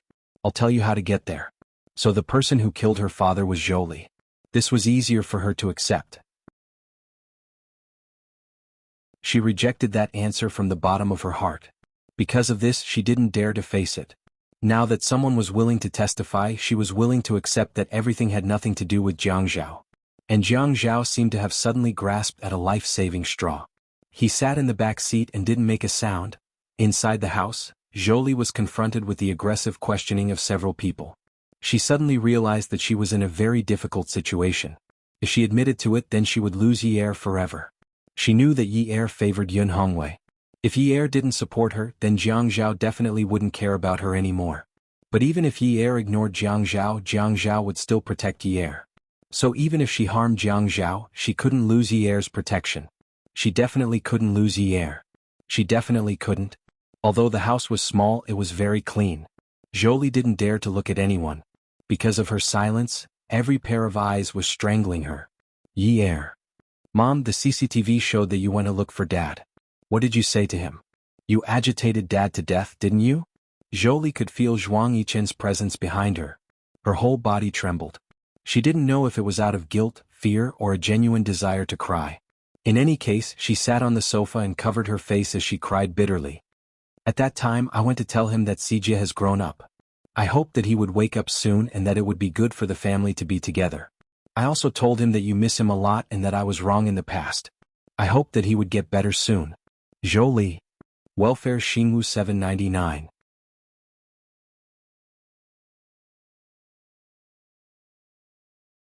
Chapter 705. Zhuang Yichen suddenly shouted. Xiaoye was shocked and quickly held his hand. Yichen. Xiaoye was wearing the men's soft slippers that Zhuang Yichen had taken out from the car. They were not even as high as Zhuang Yichen's shoulders. She held on to Zhuang Yichen like a little bird, afraid that she would end up in a farce. Zhuang Yichen stopped in his tracks and said fiercely, Zhou Li, how dare you lie? This woman actually dared to lie in front of him. Even if Jiang Zhao believed Zhuang Yichen, he should have expected that Zhou Li would not admit to it. There were surveillance cameras, but surveillance cameras did not mean that there were recordings. No one knew the content, so she could have lied. The body had been cremated, so there was no evidence. Moreover, he had an undeniable responsibility. He always felt that even if there were setbacks in his political career, he would not fail. This was the worst move he had ever made in his life. It was so bad that he was unable to salvage the situation. Zhou Li knew that Jiang Zhao cared about Yi Er, so she brought so many people over. As long as Yi Er wanted to take care of her, Jiang Zhao would not ignore it. With Jiang Zhao around, she was not afraid of Zhuang Yichen. Mom, why did you lie to me like this? Why would you tell Dad all this? Yi Er shook her head and waved her hand. She did not want to listen anymore. She wanted to turn around and leave. She did not want to hear anything else. She would rather believe that her father was killed by her mother. That was it. She only wanted this answer. She did not want to know anything else. Yi Er, you have to believe Mom. Zhou Li suddenly pounced on Yi Er, who was about to turn around and leave. She hugged her and begged, Mom swears to you that if Mom lies, I will be struck by lightning and die without a complete corpse. I will not have a good ending. Yi Er, believe in Mommy. Your father has been good to me my whole life. I really regret it. I didn't lie. I really didn't lie. I heard with my own ears that Jiang Zhao and Zhuang Yichen stopped the treatment to comfort you. If you don't believe me, you can ask Jiang Zhao. Think about it. If a person is doing well in the original course of treatment, but suddenly stops the same treatment, will there be other problems? Zhou Li's mouth was suddenly covered. Yi Er bit her lips. Her eyes were wide open and filled with tears. She wrapped her arms around Zhou Li's shoulders and covered Zhou Li's mouth with force, not allowing her to make a sound. Zhou Li's woo-woo could be heard through the gaps between her fingers. Zhou Li struggled, but even though Yi Er had lost a lot of weight, she was still very strong. She did not allow anyone to get close to her, including Jiang Zhao. Everyone could see that Yi Er was in pain. Xiaoya had collapsed in Zhuang Yichen's arms. Don't look. If you don't look, then you don't have to cry. She hated women who cried so easily. She hated herself even more. Zhuang Yichen did not have a good impression of Yi Er. This woman had repeatedly disrupted his and Jiang Zhao's plans. But at this moment, even he could feel this woman's pain. The pain that she had been hiding all this time finally exploded after the fuse was lit. It caused this woman to have a mental breakdown. Yi Er took a deep breath. Her light cherry-colored lips were already bleeding from her biting. When her tears came out, her voice was like a painful whimper after being forcefully torn apart. I don't want to listen to you, I don't want to listen to you. You've never told me the truth your whole life, Zhou. You've never told me the truth your whole life. I won't believe you. I won't believe you. Zhou, you lied to my father for 10 years. You lied to me for 10 years. You lied to CGF for 10 years. Tell me, why should I believe you? Why should I? Yi Er roared like she had lost her mind. She had been avoiding. Even though she had a premonition, even though Jiang Zhao's reaction had proven the answer, she still avoided him. She had decided that she would never meet Jiang Zhao again in this lifetime. She was also unwilling to admit that Jiang Zhao had caused her father's death. She would never. Avoiding him was a million times better than what she was experiencing now. But she was forced into a corner by this truth. All the cells in her body were exploding. She felt that she must have been badly mutilated. Otherwise, why would she be in so much pain? It had been so long. She had been separated from Jiang Zhao for so long, but she had never felt pain as clearly as she did now. After the anesthesia, the pain was unbearable for a normal person. Yi Er looked at Jiang Zhao blankly. Is that so? Were you the one who discussed with Zhuang Yichen to stop the treatment for my father? Wasn't they forcing her to ask? Even if she didn't want to ask, these people were forcing her to ask. Yes. Jiang Zhao was a meter away from Yi Er as he answered weakly. When he made that decision, he didn't think that it would be exposed. But he couldn't lie to her and say no. Yinyi, I'm sorry. I didn't think that there would be such a consequence. I don't blame you. You have your own difficulties. Yi Er shook her head. She spoke softly, closed her eyes and looked up. After a while, when the atmosphere seemed to have calmed down, Yi Er suddenly screamed, "Ah!" Her tears gushed out again. Crying was the most direct way to vent, but the pain couldn't flow away with the tears. She pushed Jolie away and pushed her onto the sofa. Her body trembled violently as she opened her handbag, took out her wallet and opened it. She pulled out a red banknote and threw it to Jolie. Take it. Your favorite. I'll give it all to you. She took out the card inside and threw it at Jolie. As she threw it, she twitched and cried bitterly. Take it. I'll give it to you. This is the money we got from selling our last villa. I couldn't bear to spend a single cent. I thought I'd save it for my younger brother to pay for his education. In the future, I'll save it for his expenses when he goes abroad. Take it, take it. I have a job. I can support him. This money, I'll give it to you. Take it and squander it. She took out another banknote and threw it over expressionlessly. This money was given by the TV station. It's not a lot. Take it. I'll give it all to you. She took out another banknote and threw it over. She raised her arm to wipe the tears on her face. Take it. This is all the income from my dance studio. I didn't even have time to calculate the profits. I'll give it all to you. I'll give you all of my money. After throwing away all of her money, Yi Er suddenly felt that all her energy had been drained. She had nothing else to throw and nothing to do. With a thud, she knelt on the ground and raised her neck. She moved in front of Jolie and held her knees. Mom, I beg you to let me go. Jiang Zhao was already starting to feel dizzy. He felt that the things in his eyes were swaying.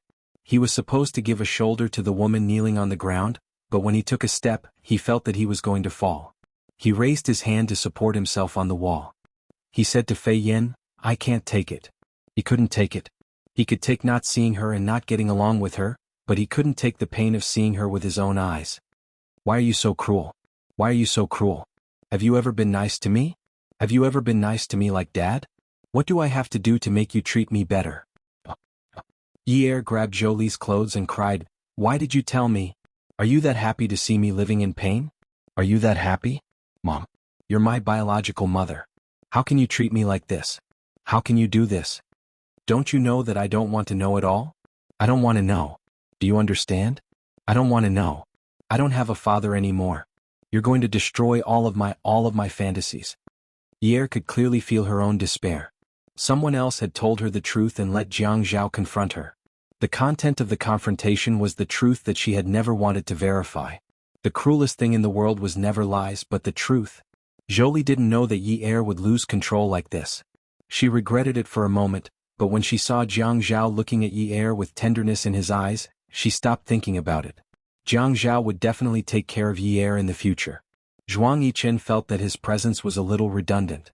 Jiang Zhao seemed to be holding back because of his presence, so he shouldn't continue to stay here. He bent down to pick up Xiaoya and said, "Contact them after I'm done." Then he walked out the door. As soon as he walked out the door, Xiaoya tried to crawl to the ground. Zhuang Yichen said coldly, "Don't you know that the soles of your feet are broken? But aren't you afraid that people will find out about our relationship? How many people in this neighborhood would know me? Do you think this is Ninth Mansion?" Xiaoya was speechless. Jiang Zhao walked over to Ye's side and helped her up. Yin. Ye lowered her head and brushed away Jiang Zhao's hand. Then she bent down to pick up the other things that had fallen out of her bag. She wrapped up the empty money and put it in the bag. She took out a tissue from the small paper bag and used it to rub her face. Jiang Zhao blocked her way. "Yin, come home with me." Ye kept her head down and used the tissue to rub her face. "Ah Zhao," she called out in a trembling voice. Jiang Zhao was stunned. He reached out and pulled the woman into his arms. It seemed that only by hugging her in his arms could he feel more fulfilled. "Ah Zhao, I don't blame you. Really." Ye sniffed. Her voice had completely gone through her nasal cavity. She said in a low, muffled voice, "You had your difficulties. You must have had a hard time during those days." Ye didn't know why, but every time she said these words of understanding, her heart ached. But. Her hand rested on his chest and happened to touch his lips. She bit down hard, trying to use the pain here to cover the pain in her heart. "But Ah Zhao, I can't say that Dad's sacrifice was worth it. I know that Dad deserved it. I know that you're suffering, but I can't say that Dad deserved to die. I really can't say it. I can't think that way in my heart." Do you know, it wasn't that Jiang Zhao didn't understand Ye's despair, but there was nothing he could do. He stroked Ye's hair and said, "Yunyi, I know. I know that I didn't do a good job. I made you unable to forgive me even if you wanted to. Let's go," Ye said plainly. "I don't want to come here anymore." She wasn't the most upset about having such a mother. She was the most upset that he had something to do with her father's death. The most upset was that Jiang Zhao admitted that he had something to do with it. No one was willing to lie to her. "Okay. Ah Zhao, let's get a divorce. I don't want anything. You've given me too much. We can talk about anything other than divorce. We can live separately. You can go to work in peace. I'll take care of Sijia. Hey, I'm going to move my things tonight. Don't come and pick me up. I'll go by myself." "Okay." Her father and husband fell into the river and neither of them knew how to swim. Who should she choose to save if she jumped into the river? Ye wanted to jump into the river herself. She swam over thinking that she could save both of them. She wouldn't give up on either of them. Because if she saved one of them, she would suffer a lifetime of pain for the other man.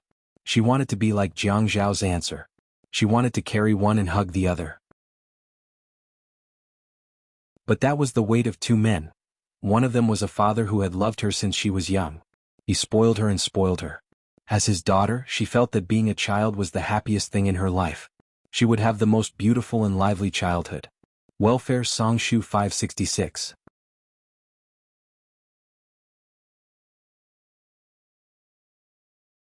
Chapter 706.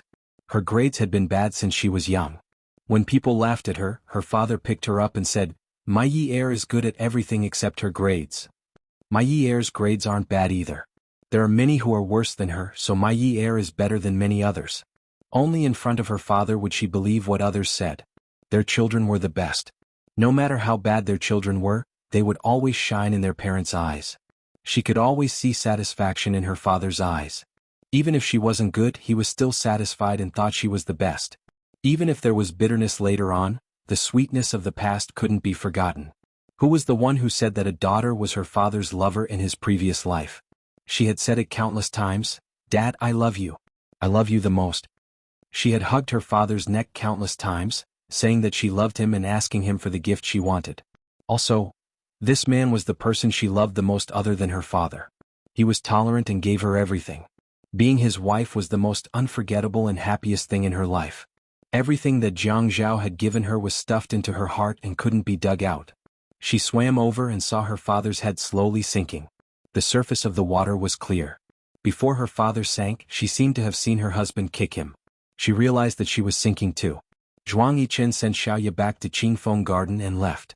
In the private room of the peerless beauty Zhaojun, Zhuang Yichen slowly raised the dice cup in his hand and shook it in the air. The dice in the cup knocked back and forth softly, but not a single one fell out. Then the knocking sounds became more and more frequent and louder. It sounded like simple steps, and the more nervous they became. His gaze was fixed on the scarred-nosed man standing in front of him. His eyes were cold and cruel. Although Zhang Ao is a fierce dog, it's good.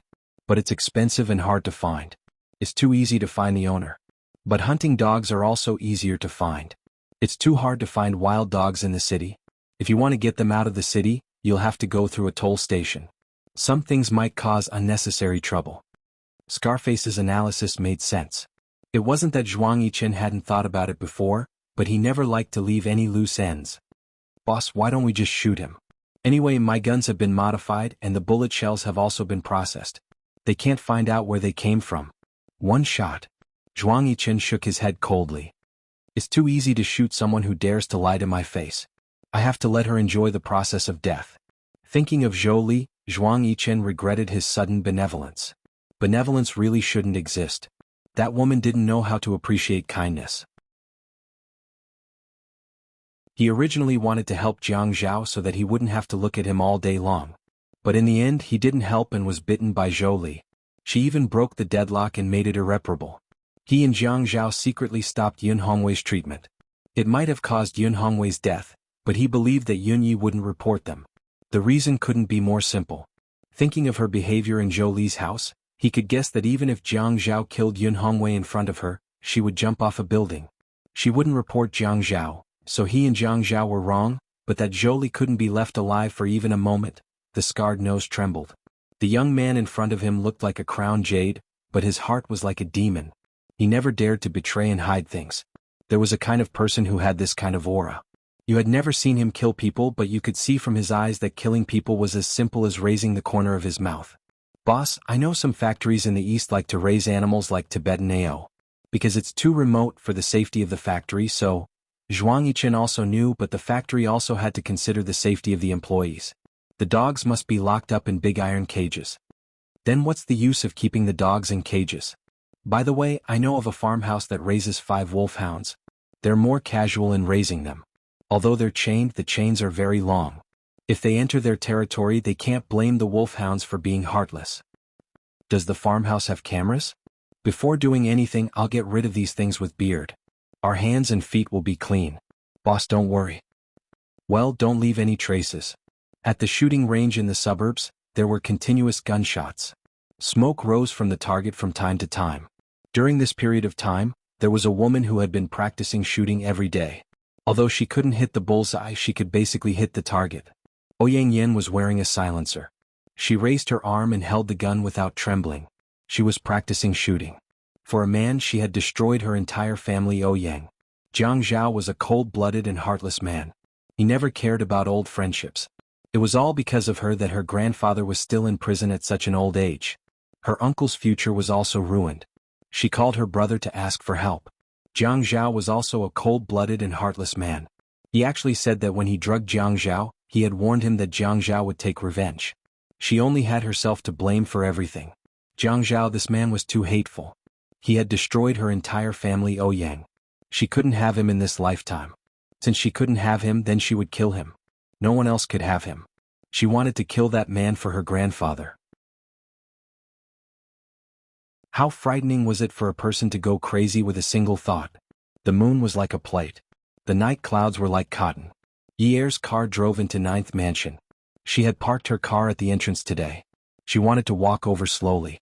The neighborhood's greenery took up a lot of space, so it would take some time to walk over. The bodyguard followed behind her. The distance between them didn't affect her mood. She originally thought that she would think of something, but her mind was filled with dark images. She couldn't think of anything. At her level, this was probably the only thing she could do. Her sneakers felt a little sticky as she stepped on the dark asphalt road. She pulled them up and stepped on them, making a puff sound. When she reached Jiang Zhao's building, she saw a tall and lonely figure. He took a puff of smoke from time to time. Yi Er sighed softly and walked over. Jiang Zhao finally saw Yi Er appear in his line of sight. They didn't talk on the phone, but he could feel that she should have arrived at this time. So he came down from upstairs. He stood outside for less than a minute and she came. Telepathy was a very subtle thing. Ouyang Yin originally only wanted to check on Jiang Zhao's whereabouts. But when she saw Jiang Zhao suddenly throw the cigarette in his hand on the trash tray and stride toward the figure at the end of the path, the hatred that was still suppressed in her heart all rushed out. Recently, she had been intentionally or unintentionally sending people to follow Jiang Zhao. The best place to start was Ninth Mansion. In the past, he liked to take a walk with Yunyi in the morning. He would also go out for a walk at night. There were too many people at work. Her marksmanship wasn't that accurate. If she wanted to kill this vicious man, she had to take advantage of when there were fewer people. Kill Jiang Zhao. She was more determined than to kill Yunyi. Yunyi, over here. Jiang Zhao saw Yi Er quicken her pace and couldn't help but wave at her happily. At this moment, he was like a man waiting at home for his wife to come home. He was a little anxious. This scene was like an illusion. Yi Er couldn't help but laugh, but she laughed so hard that her nose started to ache. It was a natural hug. Yunyi, don't go, okay? We'll live here. You live upstairs and I'll live downstairs.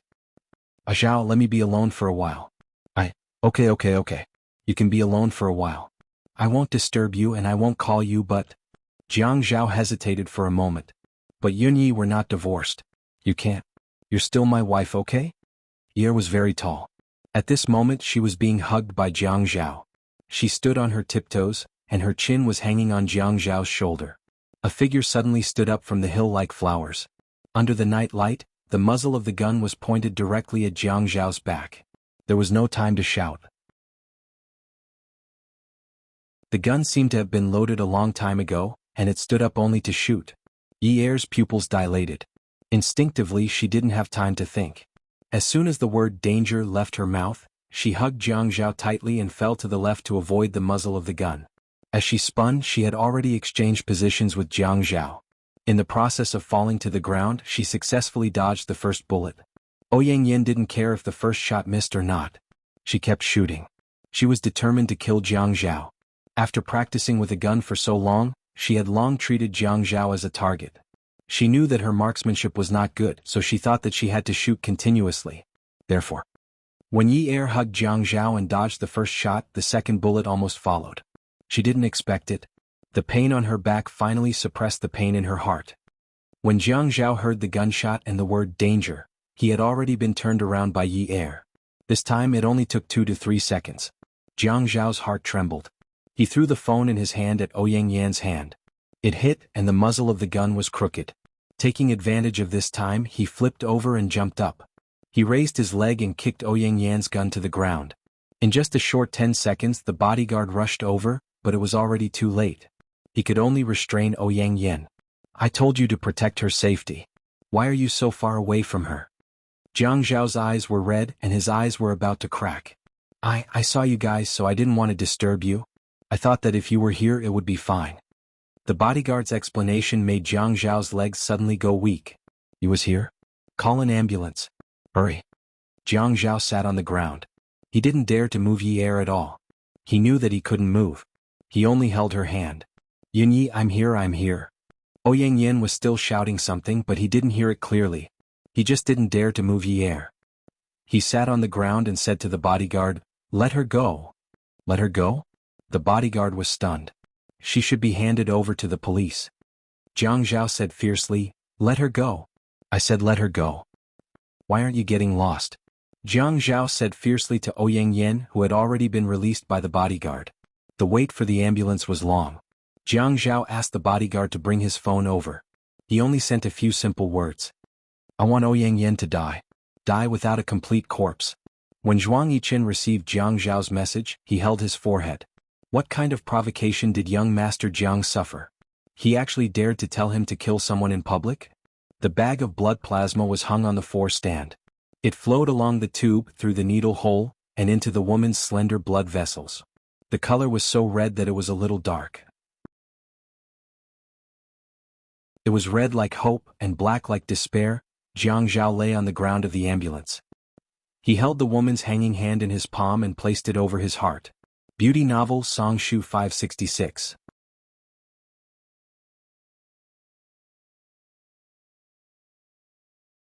Chapter 707. Yeer's lips were a little green and dry. The gunshot wound was on her back. She was lying on the bed with her head propped up on the side of the bed. Her hand was still nestled in his chest. She looked at him lying on the ground, looking at her, watching the tears in his eyes flow out. Her back was still wet. Other than the pain, she could also feel something wet flowing on her skin. Her hand was held in the man's hand. She saw that he was afraid, so afraid that his lips were trembling. Yeer was also afraid. She felt that her strength was almost gone. If it weren't for the man holding her hand, she would feel that her entire body was about to turn cold. She couldn't feel any warmth at all. In the past, when she placed her hand in his palm, she could feel the dry warmth. It was so reassuring. But now it was all gone. It was disappearing bit by bit. Her senses were disappearing. She could not feel any warmth. Jiang Zhao, Yunyi, don't talk. Let's not talk. We have blood. We have blood. Let's go to the hospital first. We'll talk when we get there. Just look at me. Don't sleep. The doctor said that the bullet was near the heart. It might have hit the heart. They had to go to the hospital to be sure. He felt that every word she said now was exhausting her energy. She did not need to speak. She just needed to keep her eyes open. Jiang Zhao. Yeer did not like herself like this. Her voice was so weak that she could not even hear herself clearly. She wanted to say a whole sentence, but she could not even form a sentence. Some of her consciousness was no longer listening to her. She saw her father. Her father's embrace was actually very warm. He was calling for her, but she saw the man lying on the ground. He was so helpless. He held her hand as if he was holding on to a life-saving straw. He was like a person who was about to drown. He was so pitiful. It turned out that love could really make people give up their lives at a critical moment. Actually, other than this, she had not given him anything. But even this would become a burden for his life.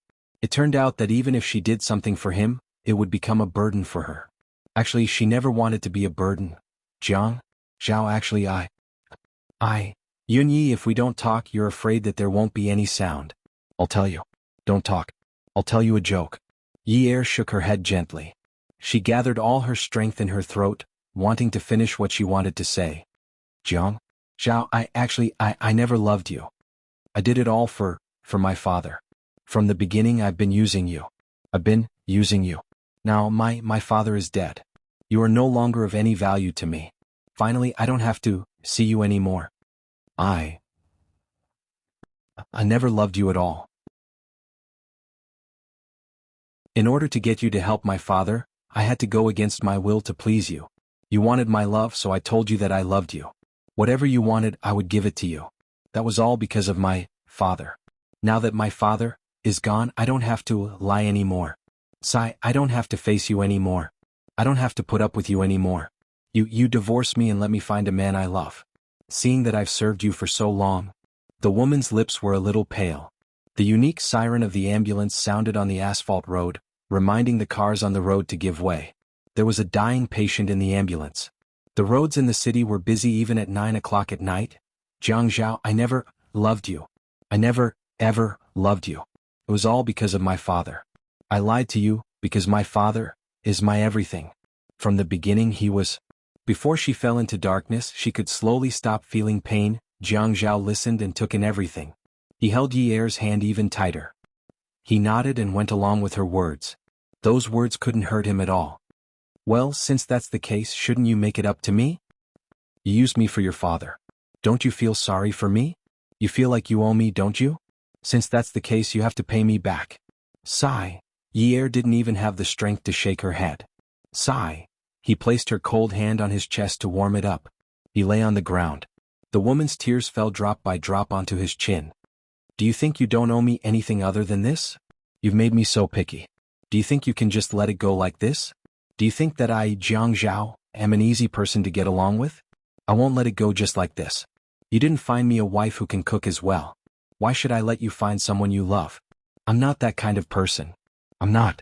Yeer was sent to the military hospital. The doctor who operated on her was an experienced and outstanding doctor. Bullets, shrapnel, and blades. Those injuries that were considered rare in other hospitals were normal here. But the bullet had brushed past her heart.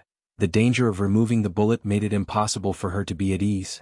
Ouyang Yen left Ninth Mansion. She could still be considered calm. It had something to do with her temperament. Just like this time when she was determined to kill Jiang Zhao, she didn't rush up and stab Jiang Zhao twice. Instead, she checked the time and place to find the best opportunity to strike. To her, today was a pity. Jiang Zhao wasn't dead. Only Yunyi was dead. A woman like Yunyi wasn't a threat to the family Ouyang. Jiang Zhao was the real scourge. She hated him as much as she loved him in the past. Zhuang Yichen looked at Jiang Zhao's message and called Jiang Zhao. What's the situation? Yunyi was shot. He heard Jiang Zhao's sobbing voice and the sound of an ambulance.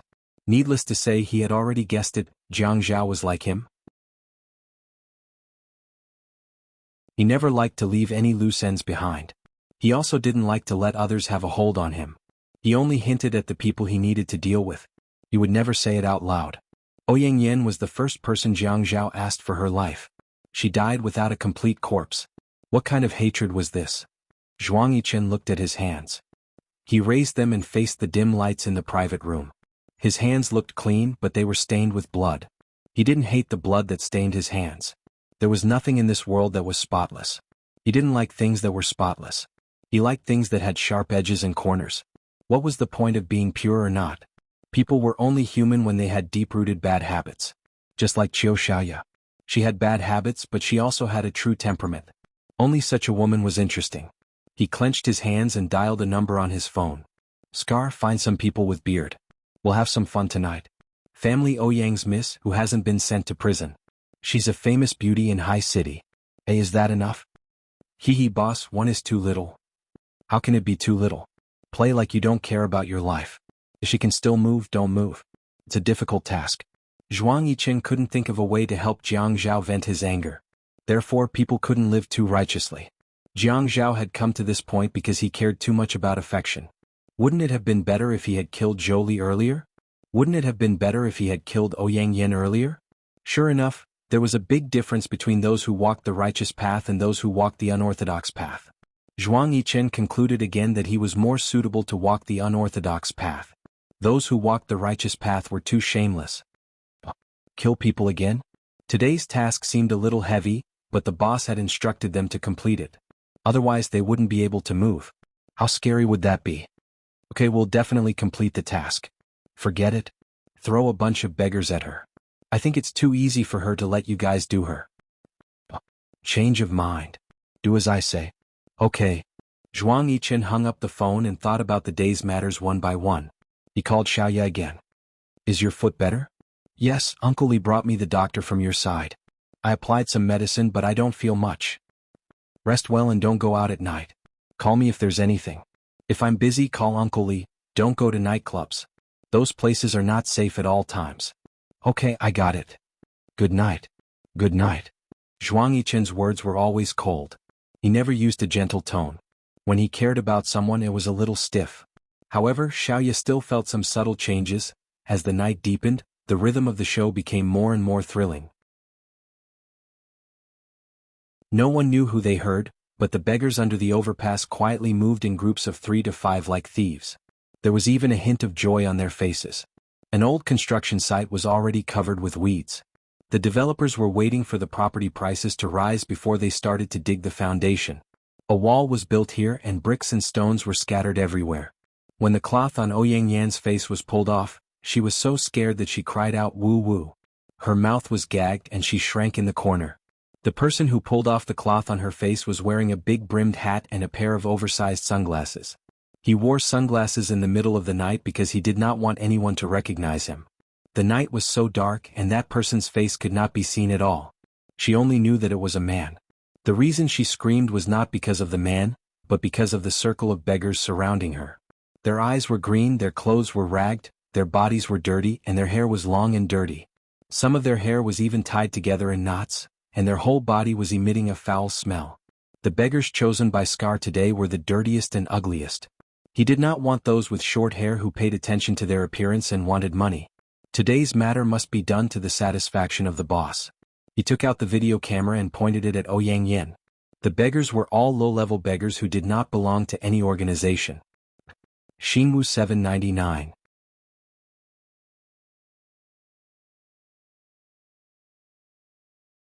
Chapter 708. These beggars were all men. They were gluttonous and lazy, or they begged for a living.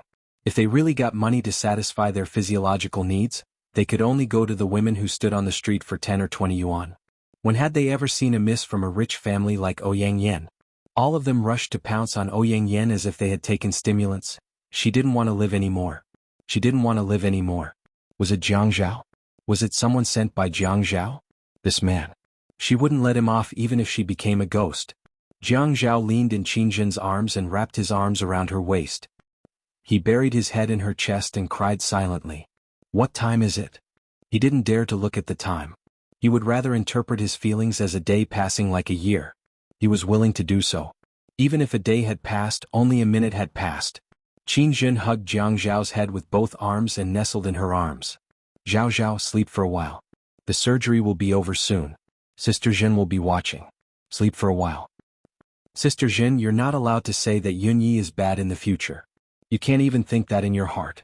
Okay, Sister Jin swears to you that I won't say anything bad about Yi Er in the future. I won't even think that in my heart. Sister Jin swears to you. Sister Jin, I feel terrible. At this time, perhaps he could only stay in his mother's arms to calm down.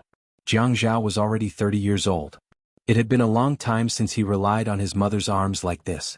As a man, he always felt that he had the role of protecting his mother after he became an adult. However, at this time he became a child again. He leaned into his mother's arms and wanted to seek a moment of peace. Sister Jin knows. Zhao Zhao, Sister Jin knows. Sister Jin, Yunyi is quite selfish. She's a very shrewd woman. It's normal that you don't like her. Which mother-in-law can stand her daughter-in-law being so shrewd? Jiang Zhao sighed and refused to raise his head. On the chair in the corridor, the mother and son were nestled together. Jiang Zhao was tall and big, so he sat further away from Qin Jin. Then he leaned towards her and lay in her arms, afraid that his face would be exposed to the light outside. He hid inside and cried. Qin Jin listened to Jiang Zhao and tried her best not to interrupt him. It's not good for girls to be dull. It's better to be smart. Jiang Zhao took a deep breath. His muffled voice was filled with unwillingness. But Sister Jin, no matter how smart she is, how can she be smarter than me? She has never won against me. She loses to me every time. When she wants to scheme against me, I can guess it. So, I regret not letting her have her way. She must not have a sense of accomplishment. When she wakes up, I'll let her scheme against me. I'll let her win a few times and have some fun. After all, she's still young. Qin Jin only nodded. Yeah, you're a man. It's only right for you to let her win. Jiang Liqing sat opposite them and watched his ex-wife hugging his son. His son was crying in his ex-wife's arms, and his ex-wife was crying in her arms. As for him, Jiang Liqing stood up and walked in front of Qin Jin. Then he sat down beside Qin Jin and stretched out his arms, hugging his son and ex-wife in his arms. Qin Jin trembled. She turned her head and looked at Jiang Liqing blankly.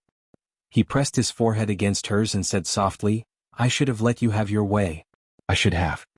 Qin Jin's heart trembled. She hurriedly lowered her head and pressed her face against Jiang Zhao's head. She hugged Jiang Zhao even tighter. The surgery was long and endless. When Jiang Zhao closed his eyes, the bag of blood swayed in front of him. Qin Fian raised his wrist and looked at his watch. Time really passed quickly. Everyone's time passed quickly, whether it was in the operating room or his.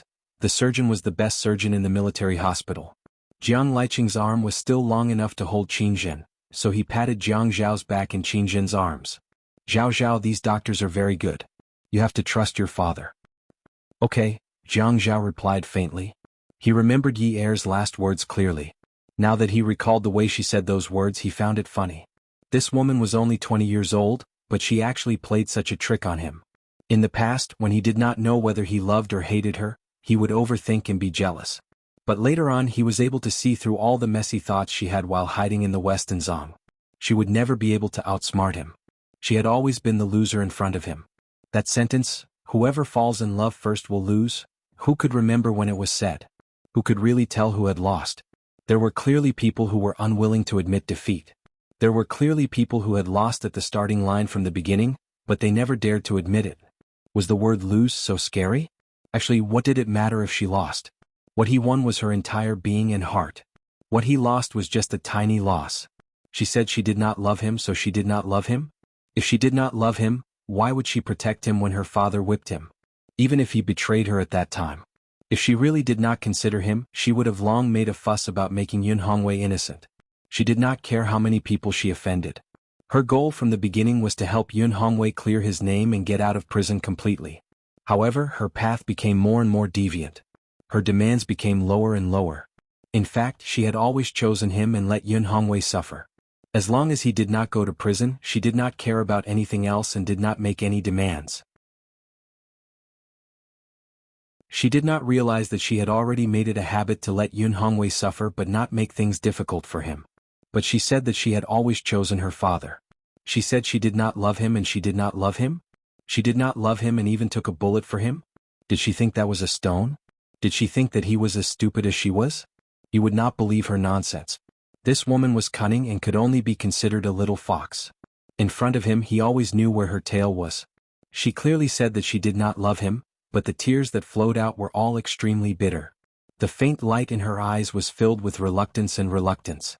Even the gaze that she looked at him in the end was filled with heartache. She felt heartache for him but said that she did not love him. How could he not know what she was thinking?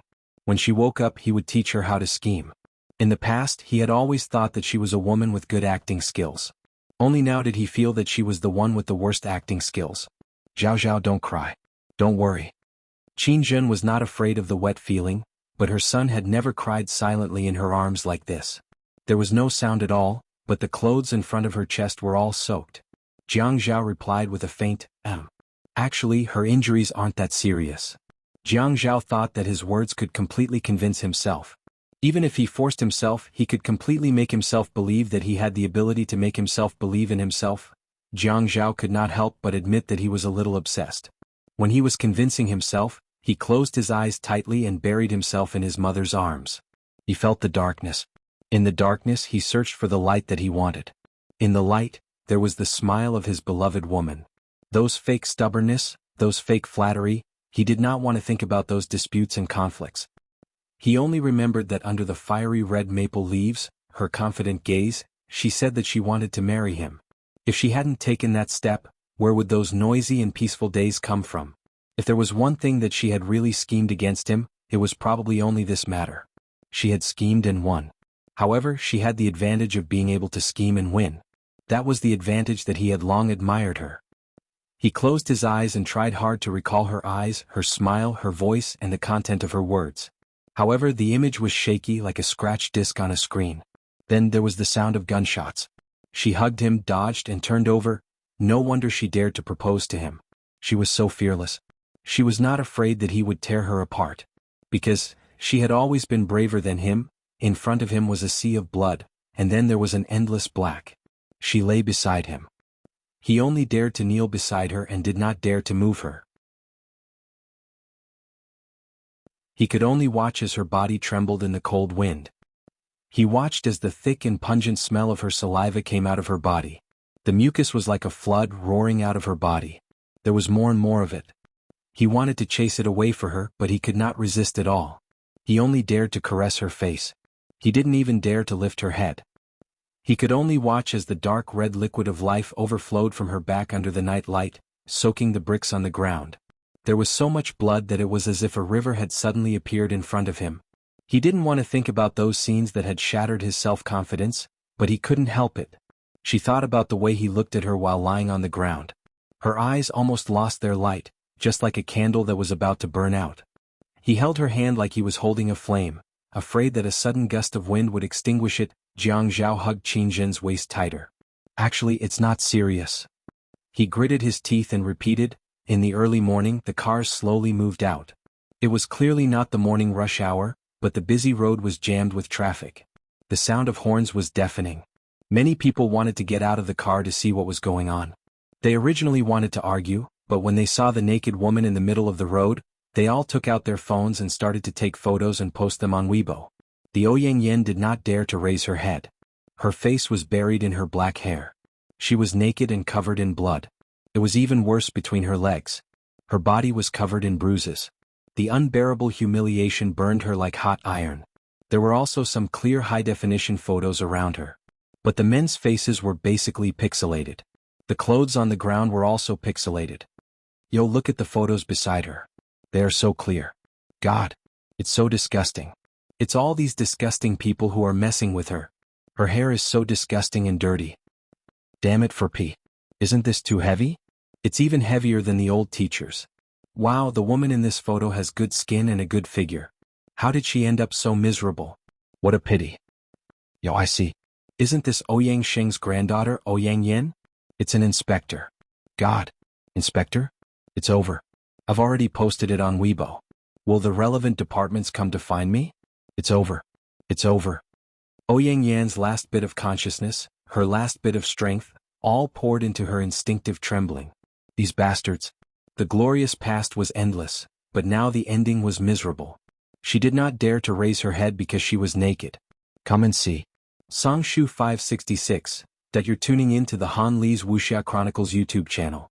We're so grateful for your support, and don't forget to subscribe to join us on this incredible journey through captivating stories. Your generosity through donations truly makes a world of difference, as it's the primary source of revenue that allows me to expand and enhance this channel for you. Thank you from the bottom of my heart for being a part of this adventure.